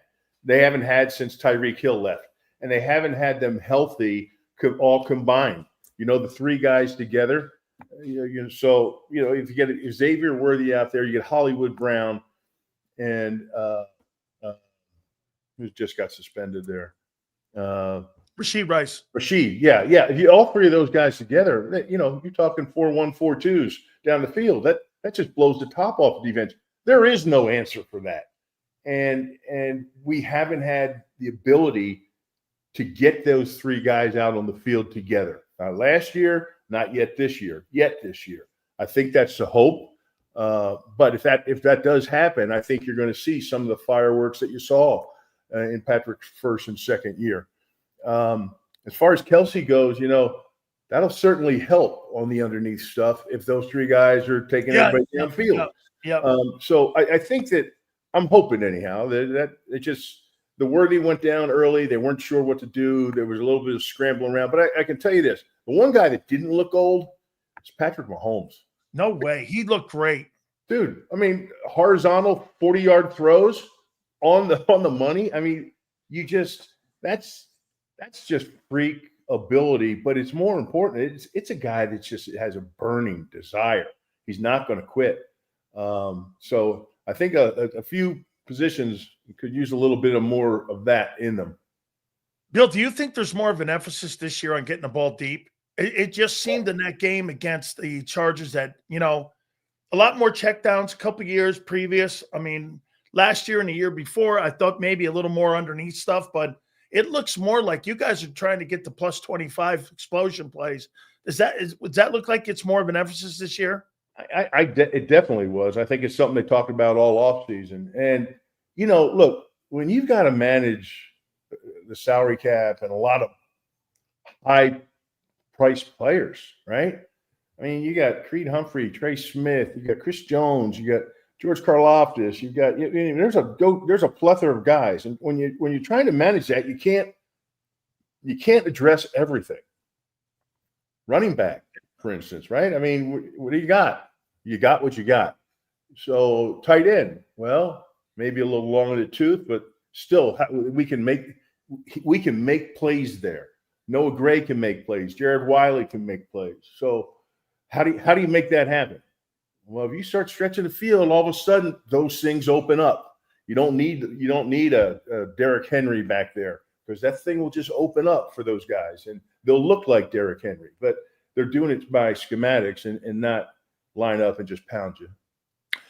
Chris Jones, how do you think he played in that football game? Chris, man, that dude's have you watched him, Dan? Man, he is. I mean, you and I played the position, right? Man, have you seen anybody that tall and be that explosive and the things inside? No. Yeah, no. And there's we played the position, and I can tell you that we've seen a lot of great ones, and I can't say I can put his type of play up against any of them. He plays under his pads for such a tall dude. Yeah, which it's so hot. Bill, the first thing you do is you play high. You're always looking and you're looking up because you play high. He plays with such great leverage. He's got reach on him too, and his feet I've always thought you have to have great feet inside because the amount of traffic that's inside. Yeah. He's got a combination of all that. And his ability to gain ground through his second move, right? Yeah. And that's a big thing. Like Yep. for me, it was like if I had to take a second move, I wasn't really gaining a lot of ground on that second move. Right? Yeah. I mean, he gains ground on his second move, and even through double teams, he's great with his hands, the way he rolls himself through. Yeah, I mean, he didn't have the greatest game. Obviously, that last play cost him a lot. I mean, he gambled. You know how that goes. It's okay if you do it. You just got to get there. Yeah. I think this team, especially defensively, like I said, it takes Spags a little bit to get going and see who he has and what he can do with them, and he'll put it together. What do you make of this Eagle team? I mean, you know, what you saw of them and that offensive line, I'll tell you something. Bill, great old lines back in the day. I mean, the Hogs in Washington, you had the Giant line was great. Chicago had a good line. Go down the list. I mean, there's so many great lines, but you were able to keep people together because of this, there was no salary cap. Now you've got a salary cap. And these two bookend tackles they have, Mulata and Lane, I'm telling you, I mean, then when you have a healthy Lane and Dickerson, it's like Upshaw and Shell over there. I mean, these guys are just so good. What do you make of those guys? Yeah, you can't two gap them. That's for damn sure. No. I mean, you can't take them on a two gap. You can't do that's just give up. Just you throw up the white flag, right? But you've got to find ways to attack them. They are really tall. You can get underneath them. Yeah, you can. Leverage can beat them. I mean, there's things you can do, but you're in. I mean, the tush push and the power and all the stuff that they bring at you. It's just man. I'm glad I'm not having to go against that kind of deal anymore. That's a lot of work and a lot of hurt. And it's just not going to be that game. That's a hurt that'll carry over for a while. Oh, And then they got, you deal with that. You deal with that. 350-pound behemoths. If you get through that, any way, shape, or form, then you got to find Barkley, right? And then they just got the kid out of Jacksonville, too. Yeah, Tank. I mean, yeah, it's a lot. Then you got Hurts. You try to catch him and chase him down. And you got two guys on the outside, A.J. Brown. And I mean, it's just – and Goddard, too. I mean, they're stacked. What do you make of Jaylen?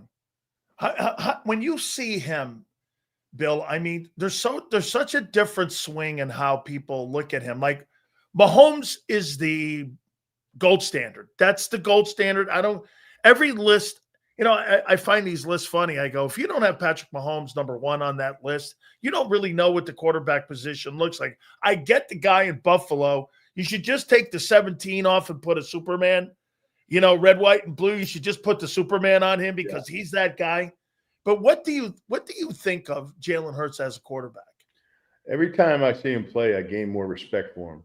When I first saw him, I didn't know whether he had his ups and downs his first year.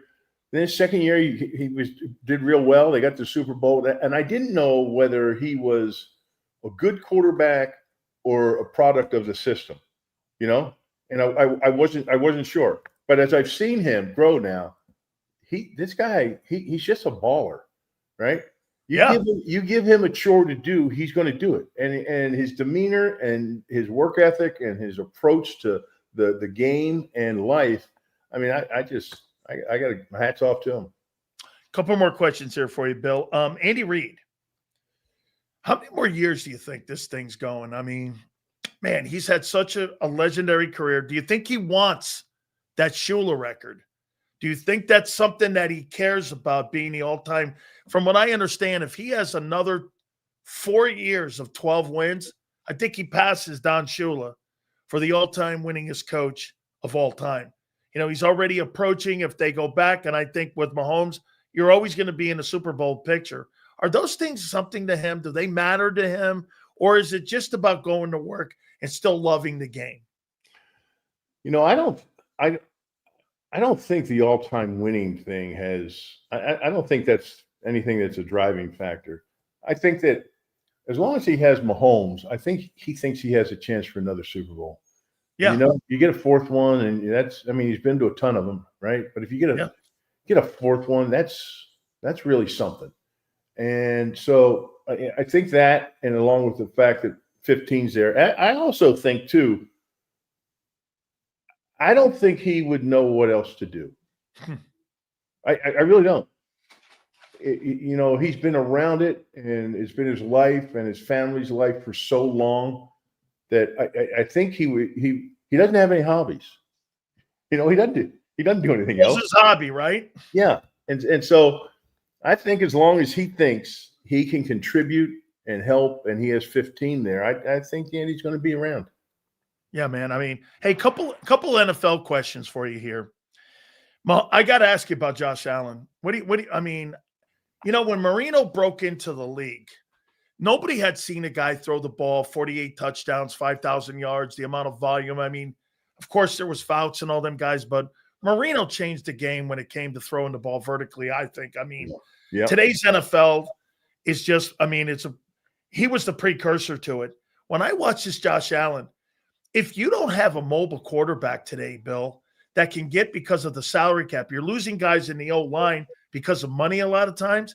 If you don't have a guy who can move like a Hurts, like an Allen, like a Mahomes, because you're going to lose people in that offensive line, like I just said, I don't know if you're going to win ball games with guys like Joe Burrow. I mean, if you lose any kind of guys on defense or offense, those guys are not helping you move the chains if you lose personnel on your side of the football. So you think we're seeing a shift where you have to be more mobile? You have to have some ability. Even Justin Herbert has ability. Do you think we're seeing that more now? Yeah. I mean, I think the pocket passer is just about done. And if you look at the teams that are making the transitions, like, you know, for instance, Kirk Cousins was having a hell of a year last year, right? But, you know, you get to the point and you're later in the season and you're saying, well, too many sacks, right? Let's go. Let's extend these plays. I mean, you need a multi-dimension quarterback in today's game. And if not only for the fact of, you know, what you talked about, and it goes back to college, you don't have time to work on just your individual period. You just go straight to team. And now you have to collect the bargaining agreement. You have 2-hour practices. You don't have a lot of time to work on individual drills to make yourself better at what you're doing, right?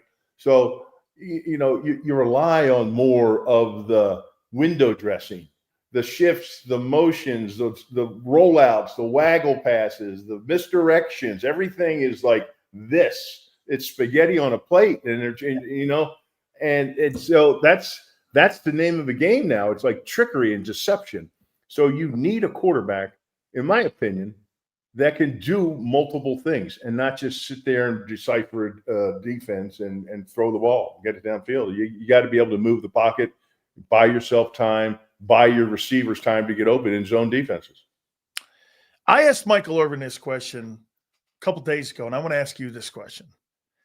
Did you enjoy playing football more on Saturdays or on Sundays? That's a good question. You know, I think you love playing at Pitt, dude. Yeah. I think, you know, it's a totally different deal when you know, the color and the pageantry and the tradition of college football, which doesn't exist anymore except for the band because of the portal. Right. But, you know, that at that time was just, there was so much spirit behind it. Yeah. You know? It was just a different, pure feeling. It wasn't about contracts, bonuses, or there was no minutia involved in it, right? It was just you just went out and did your thing, you know. But Sundays too, I love an early game. I love Sundays playing an early game. The afternoon games were okay, but the early games, to me, I just liked it because we played early in college. So you play an early game, you go home, you have a nice dinner with your family, maybe get ready for Monday Night Football. They didn't even have Sunday Night Football back then, right? So, you know, the night games and the international games, those are freaking horrible. I mean, horrible. I know. I don't know. I don't want. I don't want to start getting taped and ready to go out at 7 o'clock at night and play and get home at midnight. I No, don't want to do no that. Who way, wants to do no way. that? No way. I tell you, and people are going like, Pitt? I'm like, you got to remember something. I think if I'm not mistaken, because I used to go to Pitt games and I used to watch him and Pizzoli play. And I think almost every year these two were at Pitt, maybe because Bill was a little younger. I think if I'm not mistaken, every year you guys were 11-1, except for that 1 year when you went to the Fiesta Bowl. Yeah, it was pretty good. We had a pretty good run back. I think you guys were Miami. I've always told Dave Wannstedt this. You guys were Miami before Miami with all those great players that you had on your team. Yeah, it's amazing. So Goose Goslin, Rick Goslin down in Dallas, he just did an article for Sports Illustrated about the Pitt Panthers teams of that era. They were amazing. He just wrote about it, and he called me, and I'm reading it, and he went on to say that, you know, he talked about me and all the other players that came through there. Hugh Green, Ricky Jackson, all Hall of Famers, right? Coleman. Yeah, and he said, and Bill Moss went on to play 10 years in the NFL and couldn't come close to playing with the collection of talent he played with. And you were the rookie of the year in the NFL defensively, and you had like Freilich on that team. Elliott, what's his name? The guy in Chicago. Jimbo was up there with you guys. I mean, you had Dan Marino, of course. I mean, so many great players were on that team. I mean, can you imagine? I got asked this question about my teams. And, Brent Musburger said, you'd have $150 million nil. Hey, Bill, if you were in today's college football with that team you had, that's another $200 million nil team too, bro. You guys, you'd guys be up there in Oakland having a bigger time than what you guys did back in the day. Yeah, it's unbelievable. And no doubt about it. It was funny because I had to go against those guys. I had to go against Mark May, Russ Grimm, Jimbo Colbert, Bill Freilich, Jim Sweeney, every day in practice. Every day in practice. When I got to the NFL, it was like, what? You were ready. Yeah. Right. And then, of course, folks, he played with Neil Smith and Derek Thomas. Yeah. Not a bad deal going from that to that. Hey, Bill, it's always great catching up with you, bro. You know what I think of you, man. You know that. Hey, congratulations on the Ring of Honor, man. I'm going to be watching that game when you get – I'm sure the family's all going to be there with you as you get inducted into the Kansas City Chiefs Ring of Honor. Congratulations, my friend. Thanks, brother. I appreciate it, Sills. Talk to you. Good luck, bro. You got it, man. That's Bill Moss. Yeah, I looked up to that guy when I was a kid. I'd go to the Pitt games, and they'd introduce me to Freilich and Ricky Jackson and Hugh Green and all those great – Pitt was so much better than Penn State. And Penn State was so good too. The two Pennsylvania teams that they had at that time from like 80 to 84, they went 11-1 every year. And Marino was on those teams. And God, they were good. Penn State was good. They had Kurt Warner, not the quarterback Kurt Warner, but they had a running back by the name of Kurt Warner. Okay? I mean, okay. So, did we get some news on Jaylen Carter? Looks like you guys are saying that. By the way, D. Gunn's reporting, sources tell him that Shipley does have a fractured rib. And the move for Bigsby is not only to add depth at running back position, but Bigsby can also help out in special teams, including returning kicks. Okay, so have we got any news on Jaylen Carter? Let me see here.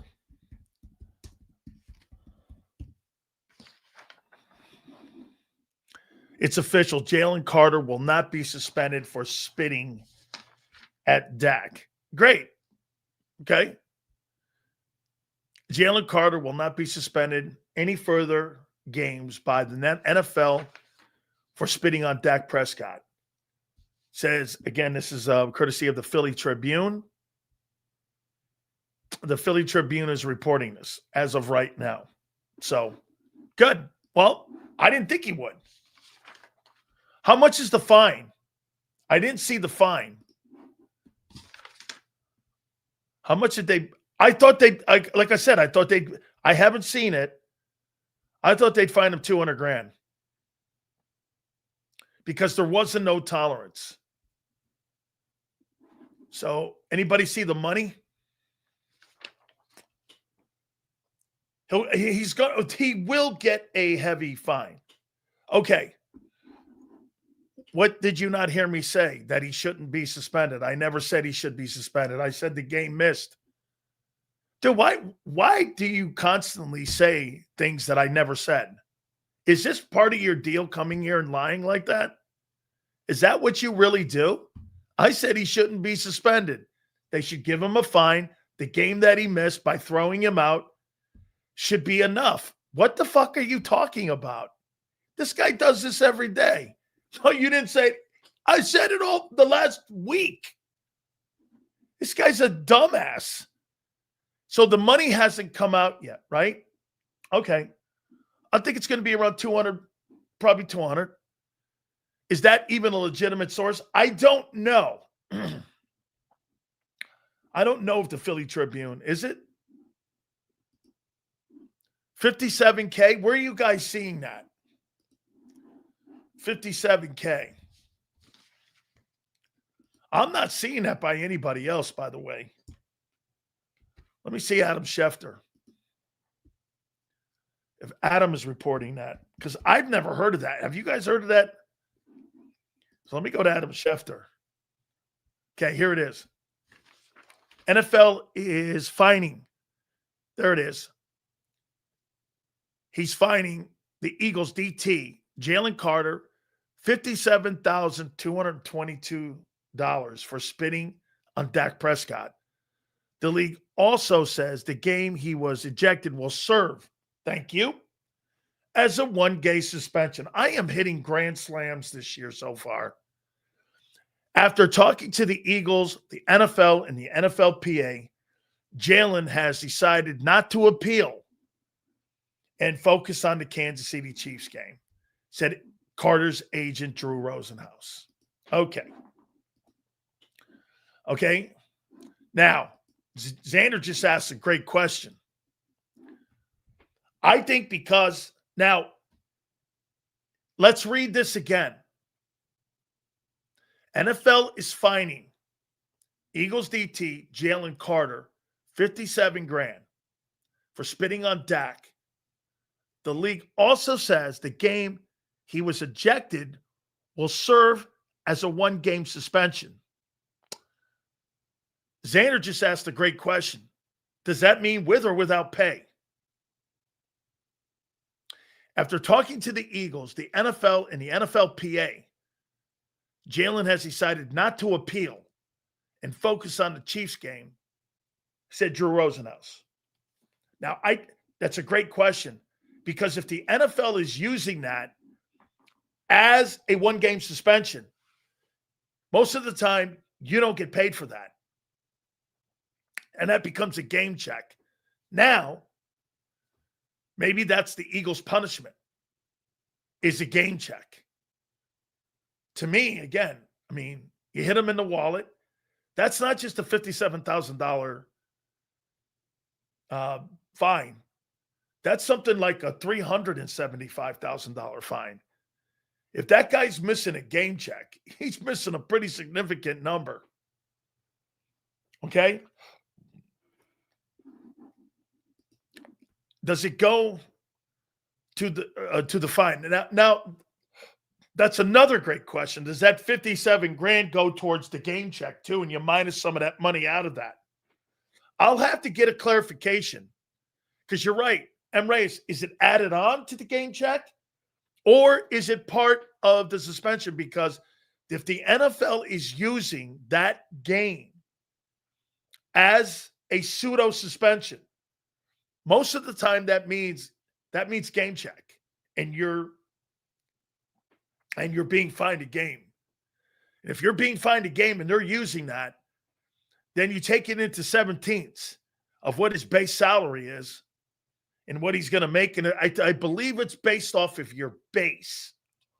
And then you take 1 week's check divided by 17, and you'll get the number on what he's being suspended or he's being fined if he misses that game check. I have to get more clarification on that, because now that sounds like something the Eagles would do on this. Got to teach him a lesson. 57 grand is not going to teach that guy a lesson. Dan, I can almost guarantee you he missed the game. I think so too. I think it would be a game check. And believe me, you hear the wording here? After talking to the Eagles have done something because they feel comfortable, the league. Now, I'm reporting this off of Schefter, not that other thing. NFL is fining Eagles DT Jaylen Carter $57K, $57,222 for spitting on Dak Prescott. The league also said the game he was ejected will serve as a 1-game suspension. Okay, so he's been suspended 1 game, but it's retro. And here's the quotes. This is the fine print. After talking to the Eagles have done something. The NFL and the PA, they had to clear possibly him not getting that game check through the Players Association and the league. And this is where Jaylen has decided not to appeal. So he, in my opinion, now this is an opinion, he was fined a game check. But to M. Reyes' point, is the 57 added or subtracted from the game check? That I don't know. Okay? Hey, right? I don't know what the 222 is. 57K plus a game suspended served is high. Well, if you guys can figure out what a 17th of his base salary is, you'll know how much he's being docked if it is a game check. Get his base, divide it by 17, and that's how much he makes per week. The incentives don't count. All, according to the collective bargaining agreement, unless they've changed this language, it's not your incentives, because those are incentives earned. You don't really know if you're going to earn them, and most of them are at the back end of your year. 70% of the games played, starts. By the way, here's something else to think about. You know what a lot of guys get? You know, I showed you that stupid check every now and then. That's a game started check. You know what that means? You get these separate checks. Like, you'll get your base directly deposited. They'll drop these checks. They probably don't anymore. They used to drop these incentive checks separately in your locker. Like, this is 10 grand for starting. That was on top of my 200 grand. So I would get 200 grand, and then they would give me another 10. That was part of, like, if you're starting or you're active, then at the end you play 75%. Okay? Bro, that guy, are you trying to tell me, so how much? Wait a minute. You're saying, Ray, he makes $57,000 a week. So he makes 200, he makes 400 a year, or 400 a month, and he's paid through the year. So you're telling me his base is $4 million? I don't believe that. Here it is right here. There you go. $160,000 per game on Carter's contract right now this year. That's his base. That's a game check. And if they put the 53 on top of it, or the 57 on top of it, I mean, you're over $250,000 that he was suspended. That's a pretty big fine. Yes, it's a game check.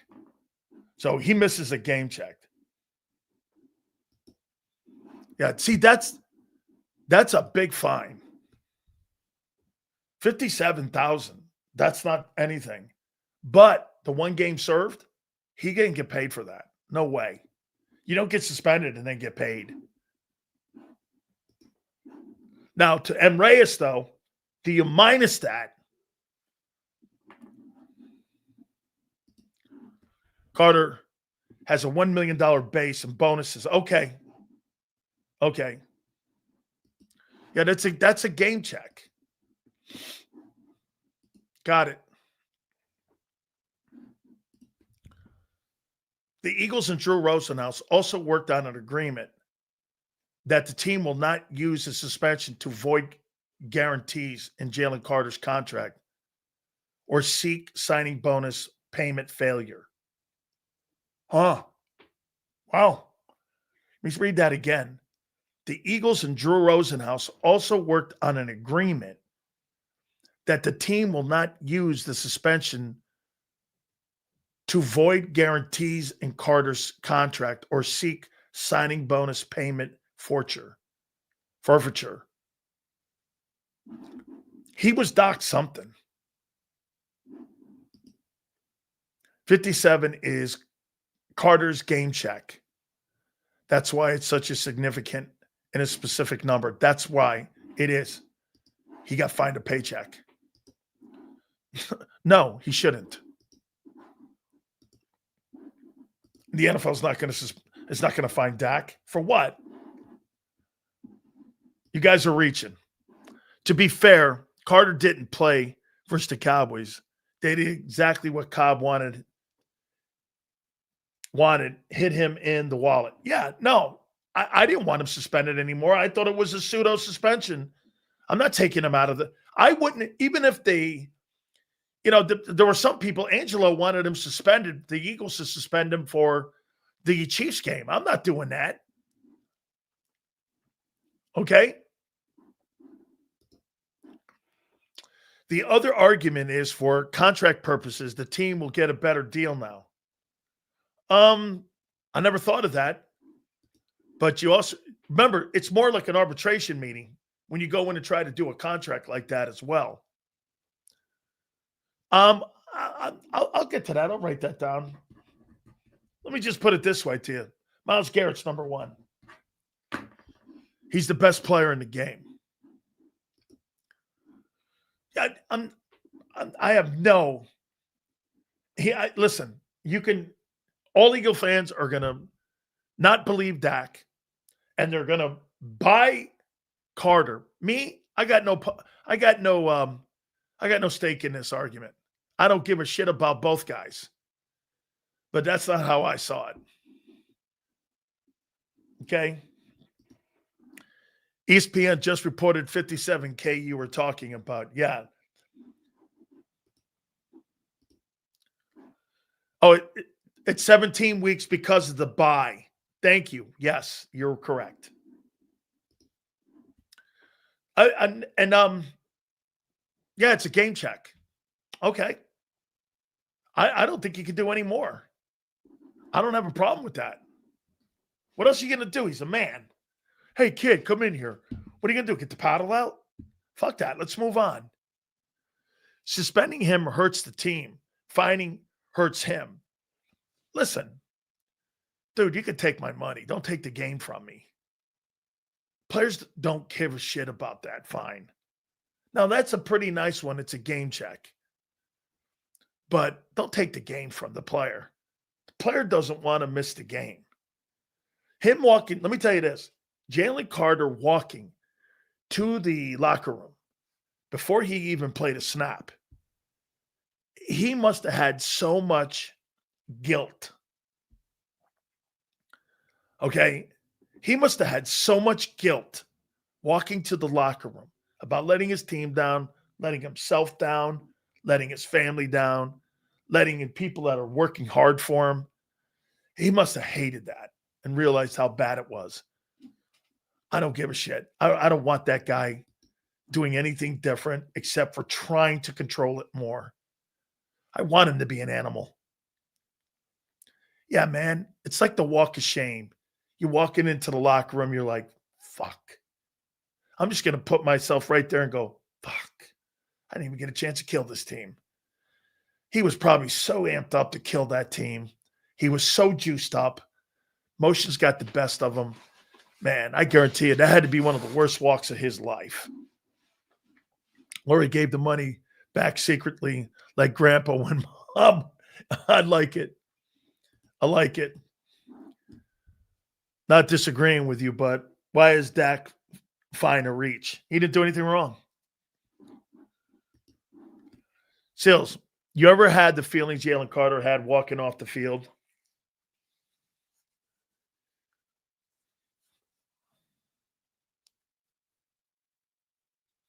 I've never been suspended in a game. I've had a moment where I've had a penalty in a game.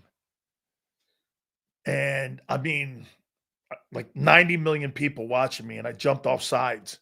We gave up 6 first downs in a game against Penn State. I jumped off sides in the national title game. And I'm like, fuck. And it kept the drive going. That's only time I remember going, ooh, I'm walking off the sidelines. Everyone's like, great. We gave up 6 first downs in 58 minutes, and one of them was to you. Jerome said that. I'm like, shut the hey. So, no, I've never had that feeling. Okay, no, I never had that. Seals, do you think even now we will be back to another NFC championship? Well, here, let me give you my top 10 teams.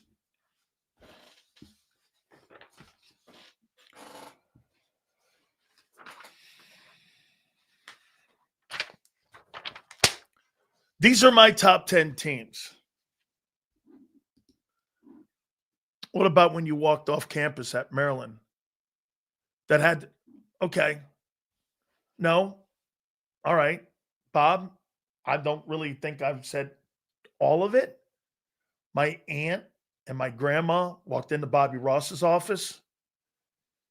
And when they said we're letting him go and we're revoking his scholarship, I remember walking out of the room. My grandparents and my aunt and everybody was crying. I didn't want to leave Maryland. And I remember walking out too, and I started crying. I thought everything I had ever done was taken away. And I just like, man, my own. And boy, I got home, man. My grandpa let me have it. I'm looking up like this. I swear to you, I'm out back. I'm looking up. I'm looking for answers. My grandfather comes out, and he goes like this. What are you looking at? And I'm like, he goes, you think he's helping you? I'm going. And my grandpa goes, he ain't helping you. You got to help yourself here. You better fix this. You got 2 months to fix this. Thank God school's thought enough of me because I didn't have the phone ringing at all. And I'm like this. My grandpa came out and went, what are you looking at? I'm looking up Jesus and all that. My grandfather goes like this. What are you looking for? He ain't helping you. I just was like, come on, Grandp. He's like, he's not helping you. And I was like, shit, my grandfather was a rough dude, man.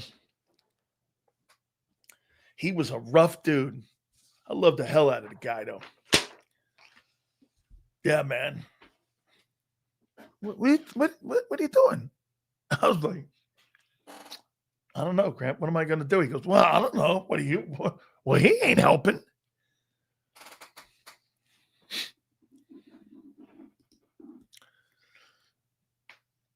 Sills, think the long run on Carter, this hurt him more than just the walk to the locker room.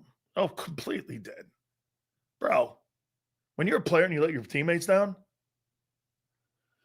the answer to that is no. Big Sills doesn't get arrested. It's not happening. Now, I've been questioned about fights and such, campus cops, but nothing like that. Anyone with a brain knew Carter wasn't going to be suspended. Anybody with a brain would think this take is absolutely stupid because they had told there was no tolerance. I mean, it hurts Carter, sure, but what are we going to do? Not extend the best? No, I have no issues on not this has no bearing. M. Reyes, this has absolutely no bearing on me extending him. Yeah, this has no bearing on it. So, okay, so let me ask you this. Did Adama Sue ever have a problem signing gigantic contracts in the NFL because of his behavior? I mean, did he ever have a problem? No. Nope, he never had a problem signing deals. I don't think we can play money games with him. No, I don't believe they're going to. The ejection served as a yes. That's what we talked about. Okay? Yes. Sills, I saw something that the Eagles put into Carter's contract that if he gets suspended for any games, he could forfeit the remainder of his base salary. I don't know that to be true, so I'm going to give you the benefit. And I think maybe that's why the language that Rosenhaus came out, that the Eagles wouldn't because of the one-game suspension, that could be. That actually sounds like that would match up right. That if there is some language in the contract because of what happened in Georgia, that they could have some language in there like that. And that's why Rosenhaus felt compelled to come out and make a statement on that the Eagles won't go back after him for any money or any bonus money lost. That makes sense. Now, I don't know if you're using that as conjecture or if you think there's something based in that contract, because there are behavior clauses in contracts. Vontaze Burfict had a bunch of them, absolutely. The former linebacker for the Bengals. He had a shitload of those. Anything is possible to get suspended in the NFL. Even when you think the NFL won't get suspended, Zeke got suspended and Zeke had the incident in college. Absolutely. They retroed it, right? They retroed that shit. I mean, there was a conversation potentially that the NFL would have some type of penalty against Jim Harbaugh for that language that came out from the NCAA because of what happened with the fine and the sanctions that came down on Michigan. A guy like Urban Meyer wanted to have Jim Harbaugh suspended by Roger Goodell. So they were trying to retro that shit. So, yes. And I've seen the league do that. There was a Raider player. Remember the quarterback for the Raiders that they suspended because of the tattoos at Ohio State? Didn't T.O. have one with the birds? Not sure, Harv. Yeah, it's the game check. Now we just need to get JC a pacifier mouth guard. And hey, dude, listen, moving forward, this is in the rear view now. It's time to go play against the Chiefs. This is rear view shit. Rear view. Bro, NFK only cares about their own pockets. NFL, the name of Carter alone makes way more than what Carter makes. Listen, the National Football League doesn't like that look. No, Sills. Sue had no issues signing a contract, but the trade organization is not Lori and Howie. Let's just hope they don't really overplay this situation when they offer a contract. You mean like they come in and they underplay him?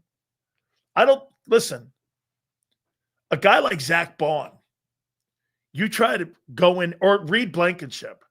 I'm not giving Reed Blankenship $15 million. Just look, Zach Bond, hey, that's a really nice year you had a year ago, and I think you're a good ball player. But boy, I'm not paying you 20. You're not getting Patrick Queen, and you're not getting Fred Warner, and you're not getting Roquan Smith money. That's not happening. And the Eagles went in, and they got a guy for $17 million who played as good as those guys, but he ain't making $22 million. That's not happening. This is just not happening. Now, Jaylen Carter looks like he's in the room. Like, here, I love what Moss said about Chris Jones. Dude, Chris Jones is so great and a Hall of Fame player. He is so big and so tall and so good. I'll tell you what, Tyler Steen's going to have his fucking hands full. If you think that guy is going to be an easy block in that game on Sunday for Steen, he better bring a lunch pail because he's going to have his hands full. And that guy is going to torture that. Dude, the guy from the Cowboys had a game on him.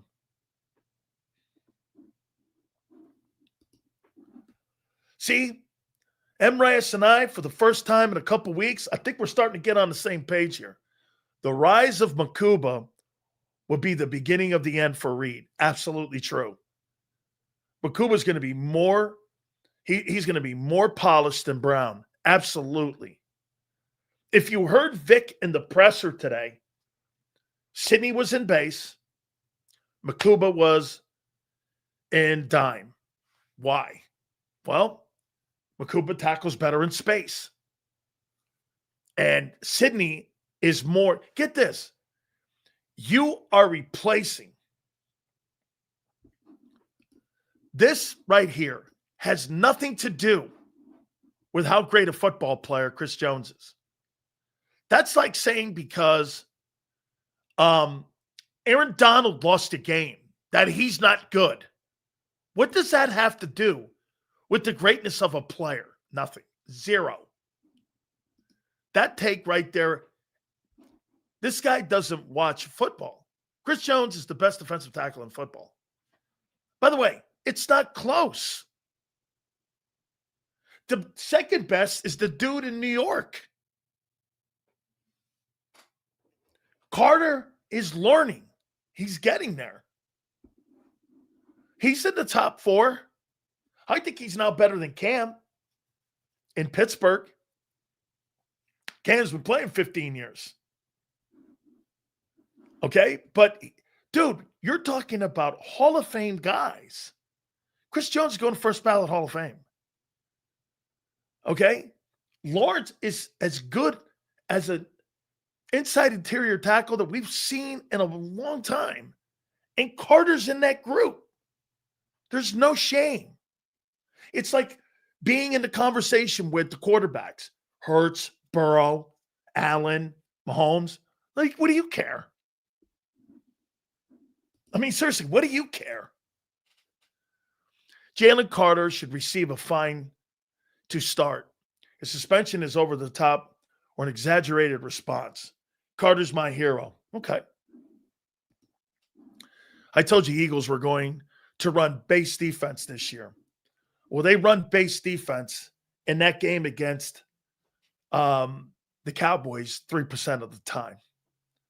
They probably had 25 plays of base.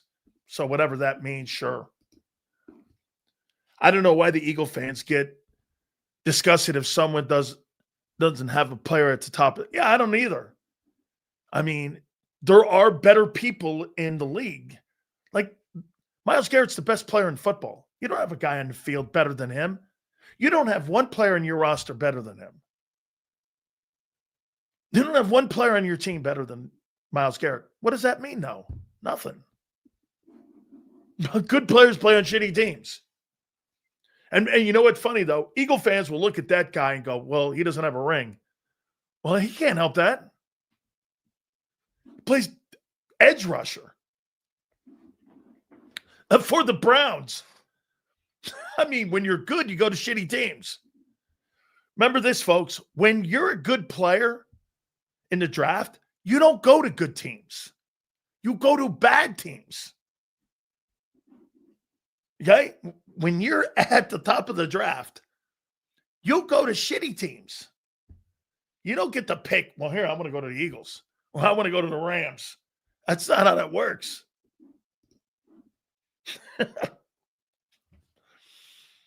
Steen actually had a good game. Okay. Steen did not. How in the world do you think they had a good game when Barkley was held to 60 yards rushing?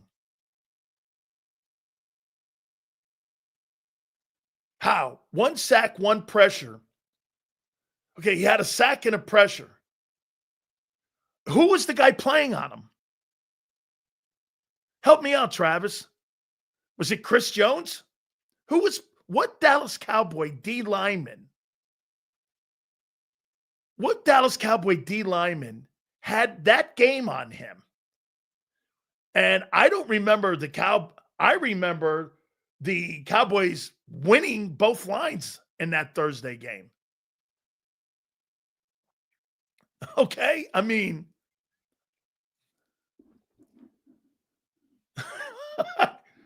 you're making it sound like they ran the ball like fucking like a.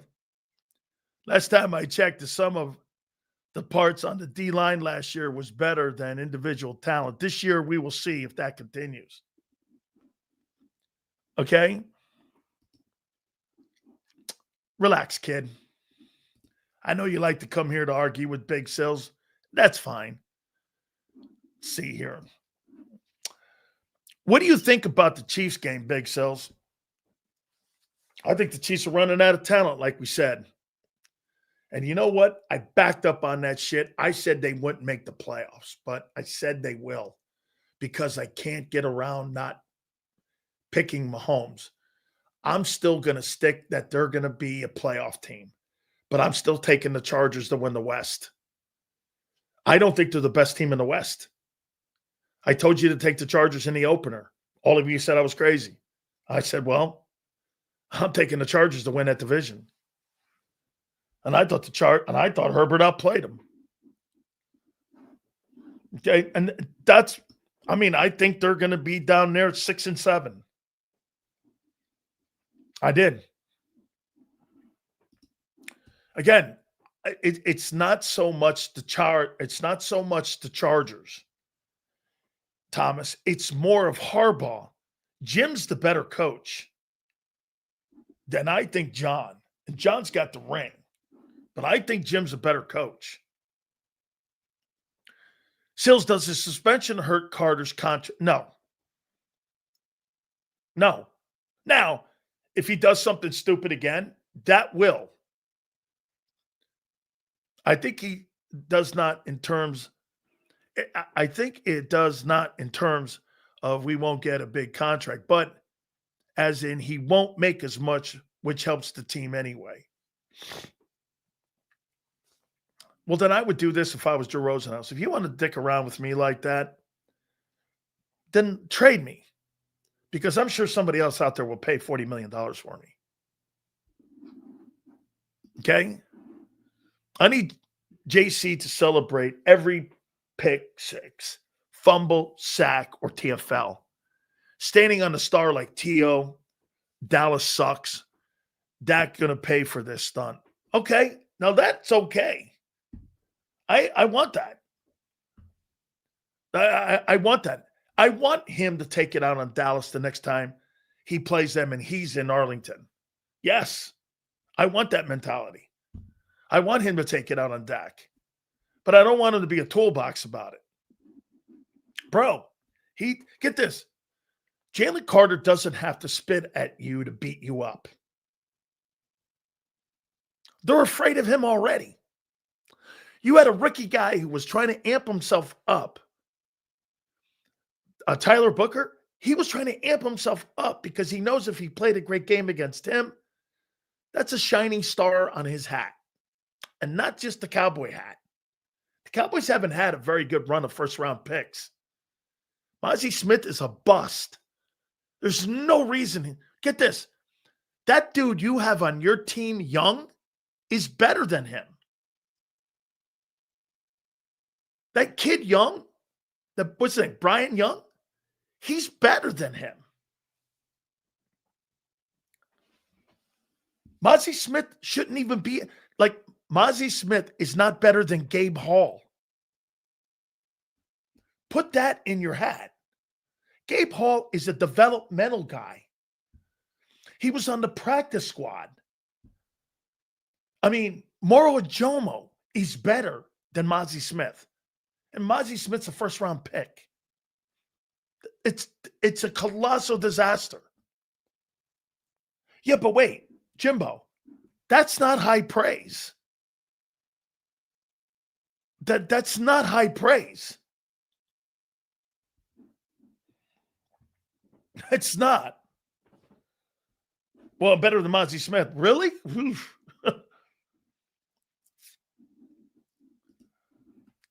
JC playing the first quarter? Good call. Wait a minute. I didn't think of that. Here, let me give you my top 10 NFL teams after week one. Week one, we do this every week. Okay?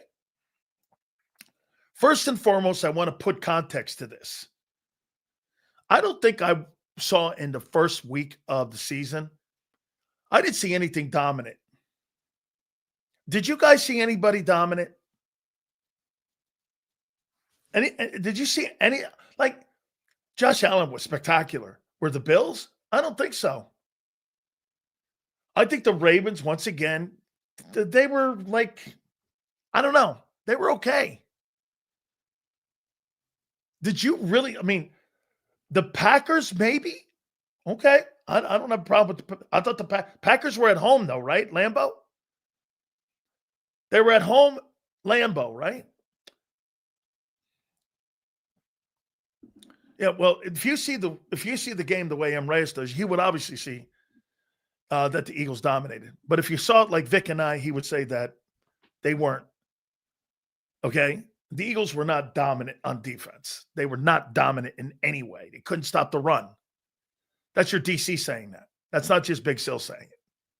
So, of course, he would see it that way, but the coordinator and me didn't see it that way. However, I'm going to go like this. And get this. You didn't dominate on a scoreboard. It was a fourth quarter football game. Cowboys had a shot to win it. How'd you dominate? Okay. Here's my 10 teams. I got the Steelers at 10. I don't know who they're throwing the ball to outside of DK Metcalf. I don't know who's running the ball. But I'll tell you something, man. That Aaron Rodgers, if he plays like that, and that dude can stay healthy, they're going to be a problem in the playoffs in the AFC. He is. You got to get him to January and see what they can do. They need a couple more players. He was spectacular. He was absolutely spectacular. Number 9, for a guy who played horrible, according to some, and had 310 yards in total offense and no run game, I got the Commanders at number 9 with Jayden Daniels. Jayden Daniels had a horrible game of 300 yards and 3 touchdowns in total offense. Okay? Room for improvement. Number 8, I got the Buccaneers here. I thought the Bucs really went into that game, and I thought the Bucs missed a lot of opportunities. That kid, Emeka Mbuka, he can freaking play. He is going to be a problem this year. They didn't have Tristan Wirfs, and they didn't have Chris Godwin. And I agree. I thought the Bucs and the Falcons it was a sloppy game. Kind of like the Eagles and the Cowboy game. It was sloppy. But then again, I saw a ton of sloppy football all weekend long. At number 7, I got the Rams. I thought they limped around a little bit in that opener. They kind of limped around. You know, I mean, again, not a solid game. I think every team that I just mentioned, Steelers, Commanders, Bucks, Rams, I think they'll get better. So I got them at 7. I got the Chiefs at 6. But they're trending down. I think Bill was wishful thinking. I thought there was a lot of wishful thinking and hope. And I'm like, Mahomes was great, but I didn't see anything else great. I thought the defense secondary struggled. They just didn't look like a Chiefs team.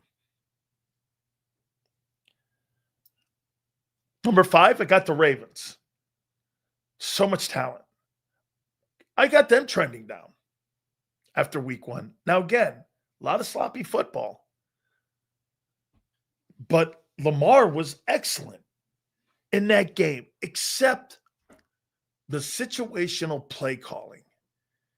Man, they haven't got that thing right in 3 years in how to coach him. You know what's funny? Todd Monken has improved his game. But you know where he hasn't improved his game? 2 minutes left and a half and 2 minutes left in the game. Jaylen excels. 2 minutes in the half, 2 minutes left in the game. He excels in that time. Okay? Did it like the Eagles had a sense of urgency. Like with about 3 minutes, 4 minutes, 7 minutes left in that game. There was a sense of urgency.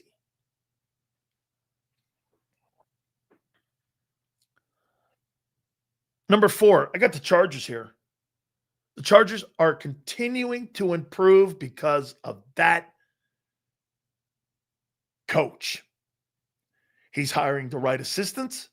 He's teaching Herbert how to play football the right way. Herbert looks the role with Jim Harbaugh. Derwin James is a fucking beast. Boy, let me tell you this. If the Eagles had Derwin James in their secondary, I mean, him and Carter on the front end and back end, good God. I mean, so I got the Chargers at 4. Number 3, these are my top 10 NFL teams. I got the Packers here. My question is Jordan Love. The defense got juiced. They were juiced with Micah. It looked different, but it's home. It's the Packers. You're at Lambeau. We catch them on the road. Number 2. I got the Bills here. I don't think the Bills played great. I think that quarterback, seriously, the red, white, and blue that he has as a jersey, Josh Allen? All you need to do is take that 17 and just put the S in there and put him in a Superman outfit because that's who that dude is. You're looking at Superman. Just take 17 off and put the S on his chest because that's what that guy is. I mean, you talk about Superman. Holy, wait a minute. I got to get a sip on that one. Wait a minute. I got to do one more time. I'm a proud dad. Way to go, Joshy boy. Way to go, Joshy boy. Just put that Superman, that big old S on his chest. And because I didn't see anybody better than you guys, I got the Eagles number 1. So here's my top 10 NFL teams. Eagles 1. Bills 2. The Packers 3. I have a top 10 quarterback list to get to today too. The Chargers 4. The Ravens 5. The Chiefs 6. The Rams 7. The Bucks 8. The Commanders 9. And the Steelers 10. I think I'm going to do one more thing before I bring Xander's ass in here. Here it is. Xander better get his list ready too. Your top 10 quarterbacks from this past week.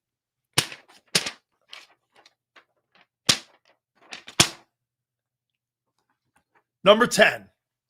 Not that overly impressed. The man from the City of Angels. No. How about Joe Burrow? I got him number 10. Number 9. Took the L. He was great. But I'm putting Patrick Mahomes. Number 8. As Xander said, this guy sucked last week. 300 yards and 3 touchdowns. That fucking guy from the Washington Commanders, he stunk to 300 yards in total offense and a W. Jaden Daniels at number 8. Number 7, I got Baker Mayfield. Tampa Bay Bucks. Number 6, you got it, folks, without a doubt. He is the man, the myth, the legend. At number 6, I got Stafford in here. He kept it wobbled right. They won the ball game. He made 3 critical plays in that game to win. Number 5, the man from the city of brotherly love. The Eagles don't win that ball game without him. Jalen Hurts. Number 4, I thought Lamar was great in that ball game. I got him 4. Here are your top 3 quarterbacks from week 1. 2, the guy in Los Angeles, Justin Herbert, was number 3. It's based off of week 1. Number 2, dude in Pittsburgh, was the second best quarterback in the league this past weekend. That's Aaron Rodgers. And number 1, just put the S right here. Take 17 off. The dude in Buffalo. Holy piss. Is that guy good? You got it. Josh Allen. All right. All that being said, good news today about the Eagles getting the news that Jaylen Carter is not being suspended. I don't really think anybody really thought that. And they get the tankster in. Whoo, baby. The tankster, who John McMullen said, hey, fuck the 800 yards rushing on a shitty team. That don't matter. Hey, it's all, I mean, whatever, you know. What are we doing here? Birds 365, the co-host of it, our friend, Bigsby, Xander Krause, joins us now. What up, Big Sills? How you doing, brother? Your first initial reaction to Carter's news? Good. I mean, come on, time to put it to bed now. You know what I mean? Like, I get it. He made a mistake. He did a stupid thing in the moment. He acknowledged it. He owned up to it. They fined him now. Damn near $60,000. I think he's learned his lesson. That's a pretty steep price to pay. That's the most expensive loogie that maybe has ever existed on planet Earth in all the years of that humans have inhabited this earth. That might be the most expensive loogie to ever exist. So I think he's learned his lessons, and I'm ready to turn the page. I mean, he served the suspension, and now it's time to get ready for the Chiefs and beat the shit out of Patrick Mahomes like he did in the Super Bowl. Does this have any effect on the extension? Nah. I thought maybe, but now, I mean, did you see what the Eagles? Now, you obviously are on the show, so you didn't have a chance to see as much of what came out, but the Eagles opted kind of, let me read you exactly what was written about it. Did the Eagles release this? Or the is Eagles, this is in the press release, but, okay. but it was reported after. The Eagles agreed not to pursue forfeiture of any of the guarantees in his contract. Because if something like this happens, you can typically make an argument against some of the guaranteed money that was signed. So the Eagles agreed to not pursue any of that. The NFL fine is it. And I think that would show you that, look, the Eagles are not happy with the player, but they're not going to deal with this in a way that is going to be grandiose to the point of affecting contract negotiations. Now, are they going to say something to Drew Rosenhaus? I'm sure they will. Probably screamed at him. And they're probably going to continue to use it in the negotiations behind closed doors with the agent and the GM, as that always happens. But I don't think it's going to really affect it. I think they're just going to kind of use it as some leverage. I mean, honestly, as they should. I mean, you're paying a guy a lot of money. You're going to have to talk about some of those things because he showed that it can be it can be a continued problem. So I'm sure they'll use it, but I'm ready to flush that thing, as Jalen Hurts once said. What do you stand there and look at it, or you flush it? Flush that thing. Well, let me tell you what I think that language means. I think that means there's language in his contract that says something about suspension, that he has some clauses in that contract that could forfeit some bonus money. And for Don't you think Rosenhaus, that's built in though? what? Don't you think that's built into those rookie contracts? I don't Like know. if you Way. get I didn't have a behavior thing in my contract. really even for like a I've never had any of that in my contract. The only thing we had in the contract is that I couldn't ride motorcycles. I couldn't have a shotgun during the season, stuff like that. And if we had guns, we had to lock them up at the Buck complex during the year. I never had, if I got suspended, I would forfeit. Now, there is a clause in the contract that does say this, and it's built into every contract: conduct detrimental to the team. And conduct detrimental to the team or the organization, that is still in these contracts. You know why? You could argue that was vague. You know why they keep it vague? They keep it vague because they fill in the language of what that interprets. And would you classify that as conduct detrimental? I would. Exactly.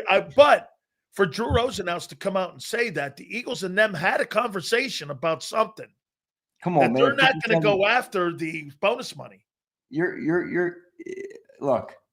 57 racks is no small amount of money. All right. 57 bands for a spit. That's an expensive ass spit. So I think he's learned his lesson, but it's on him now to prove it kind of moving forward. As Vic Fangio said today about leadership, if you want to be a leader, you got to show it with your actions, not by what you say. I thought he was pretty critical of him today.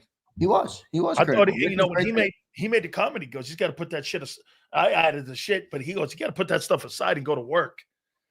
He can't be worried about that bullshit. 57 G's, bro. Don't take 57 G's from me for spitting somewhere. Let me tell you what hurts him more, though. 57 G's ain't hurting him more. You know what? Walking off that field and into that locker room and not playing the game with your teammates, bro. I'll tell you one thing. When you take the game away from a player versus taking money away from him, let me tell you, don't take the game from me. I hear you, but I love the game too much, man. Well, don't you think though, Sills, that and again, I appreciate that perspective, and part of me wants to believe that that's true for a majority of players. But do you think that's still as prominent today as it once was? Yeah, you got to. You do. You do. I think you love the game, man. I mean, football is such a love, man. You have to love it, dude. You have to love it. There was one thing I was thinking about with Jaylen that kind of not the same subject, but. Like he loves the game. He loves the game. Yeah, but hear me out. Do you agree that our society, to a certain extent, has become a little bit more pussified in the last 10, 15 years, and extremely so in the last 8 years? Yeah. Not to criticize anybody, but just in a way of it's a different way of life. People are more sensitive to things. Yeah. It doesn't feel. I mean, comedians can barely tell jokes for crying out loud nowadays. Yeah. So it's a different way of life. Hear me out. Intangibles like 20 years ago. Or 30 years ago, or when Joe Montana was playing and Jalen Hurts was in then, you probably needed a lot of talent with your intangibles.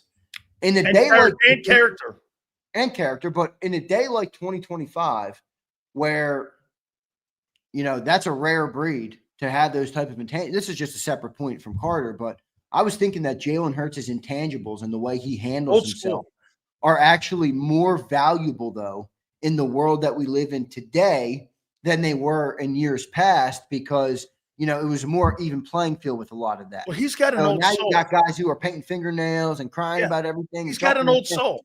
And Jalen Hurts got this old mentality, and it's like men against boys. Like Brady. Right. It's like men against boys, So I was thinking about that. Just Jalen Hurts' mentality and those intangibles, I think they're more valuable today than they would have been even 15 years ago, which is a good thing to say for the Eagles. I think Brady and Jalen stick to the intangibles of what makes football a great sport. They love the game. They're committed to – those guys are committed to the football game. They're not committed to themselves. In today's society, these players are committed to themselves more than they are committed to the game. I think that's one of the things you had special last year with your football team. You were committed to a goal as a team. That was commitment from everyone. I think today there's so much commitment. Look at Michael Parsons. You think Michael Parsons is committed to the Packers or Michael Parsons? Well, certainly Michael Parsons first, but he's Yeah, talented. but I see Jaylen. I think Jaylen's committed to the Eagles. Yeah, 100%. I mean, I think Jaylen's also committed. I think you have to be committed to yourself to a certain extent. There's a form of self-respect there. Well, I think that comes with the position you play. When I think of Jaylen, though, like in terms of what you're talking about, I think Jaylen does everything possible to get the most out of who he is as a player. I don't think every athlete can say the same.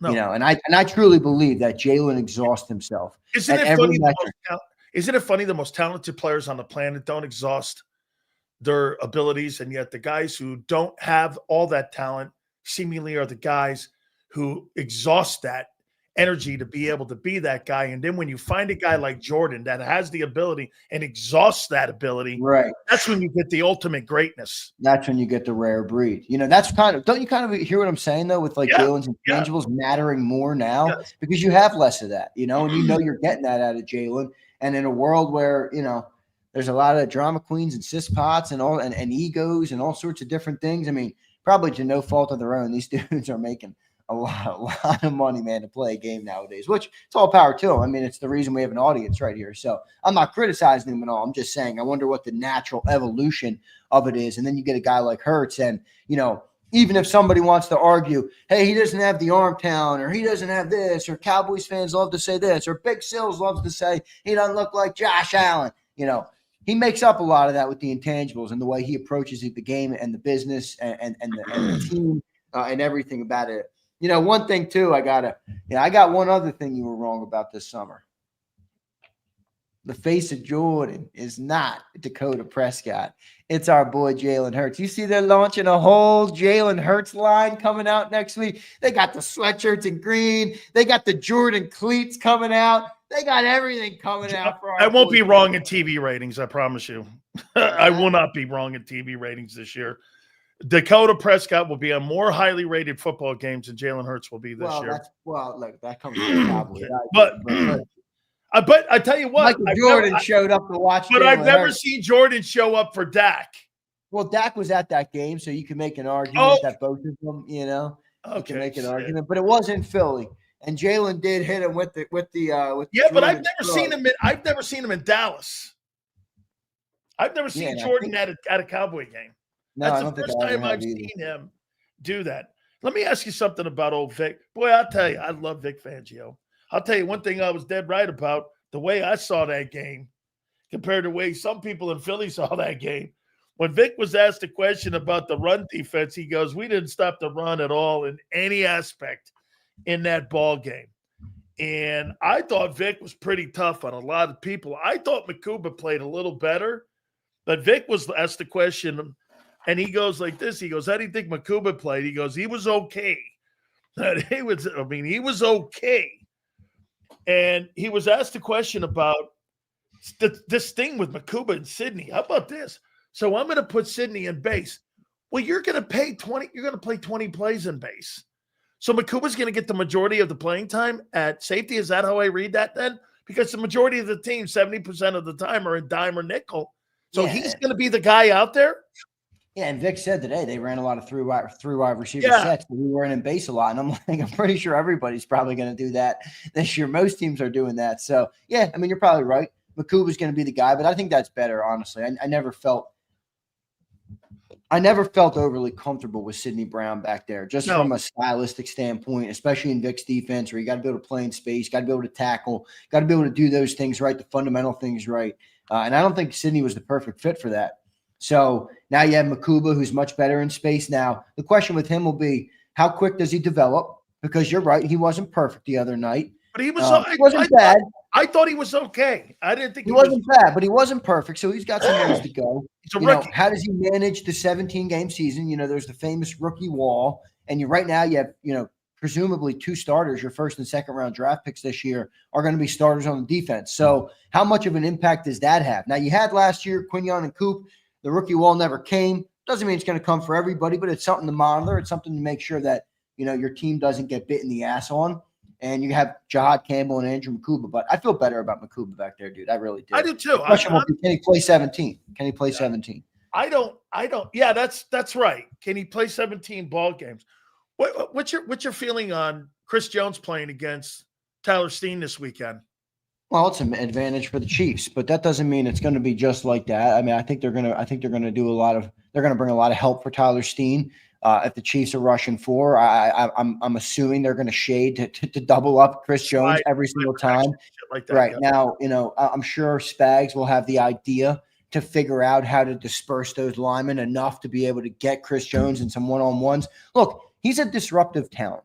There are certain players in the game that you don't block. You have to figure out how to play around them, and that's why Jordan Mailata, for all the Eagles fans who don't like Micah, he used to speak about Micah like that. You don't block Micah. There's different things to do to manage the player. Like you used to say, you can run at him. You can do a couple different things, but Chris Jones is in that category. He's a disruptive game wrecker. He's going to get his pressure for sure. How do you manage it? I think they're going to have the right game plan to be able to manage it.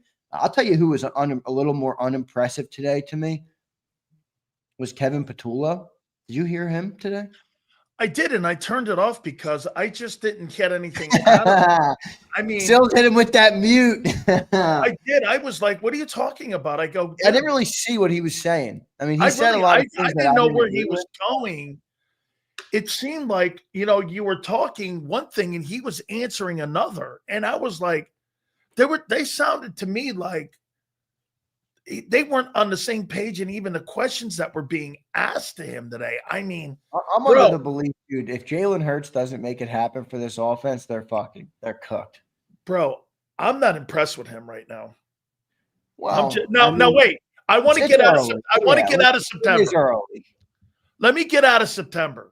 Yeah, I'm with you. I mean, look, I've been using what you say about September on all my shows everywhere. It's a liar's month. It's a liar's. I love that phrase that you dubbed. I think that's a perfect way to put September in the NFL, especially in the modern game with the no preseason and all that stuff. So I'm going to give him a little more time. I was just saying today when he spoke, it didn't really give me a sense of confidence going into the offense. It actually made me feel more like, if we didn't have Jalen Hurts back there, if we didn't have Jalen Hurts back there week 1, we would have been effed because that dude was doing everything at the line of scrimmage, getting them into calls that he needed to get him into. And, so I don't know. Hopefully Patullo gets a little bit better. I think he will. I think there's a natural progress for that. I mean, might have even had some nerves and some jitters from that week 1 game. So we'll see how he manages it as we go through September here.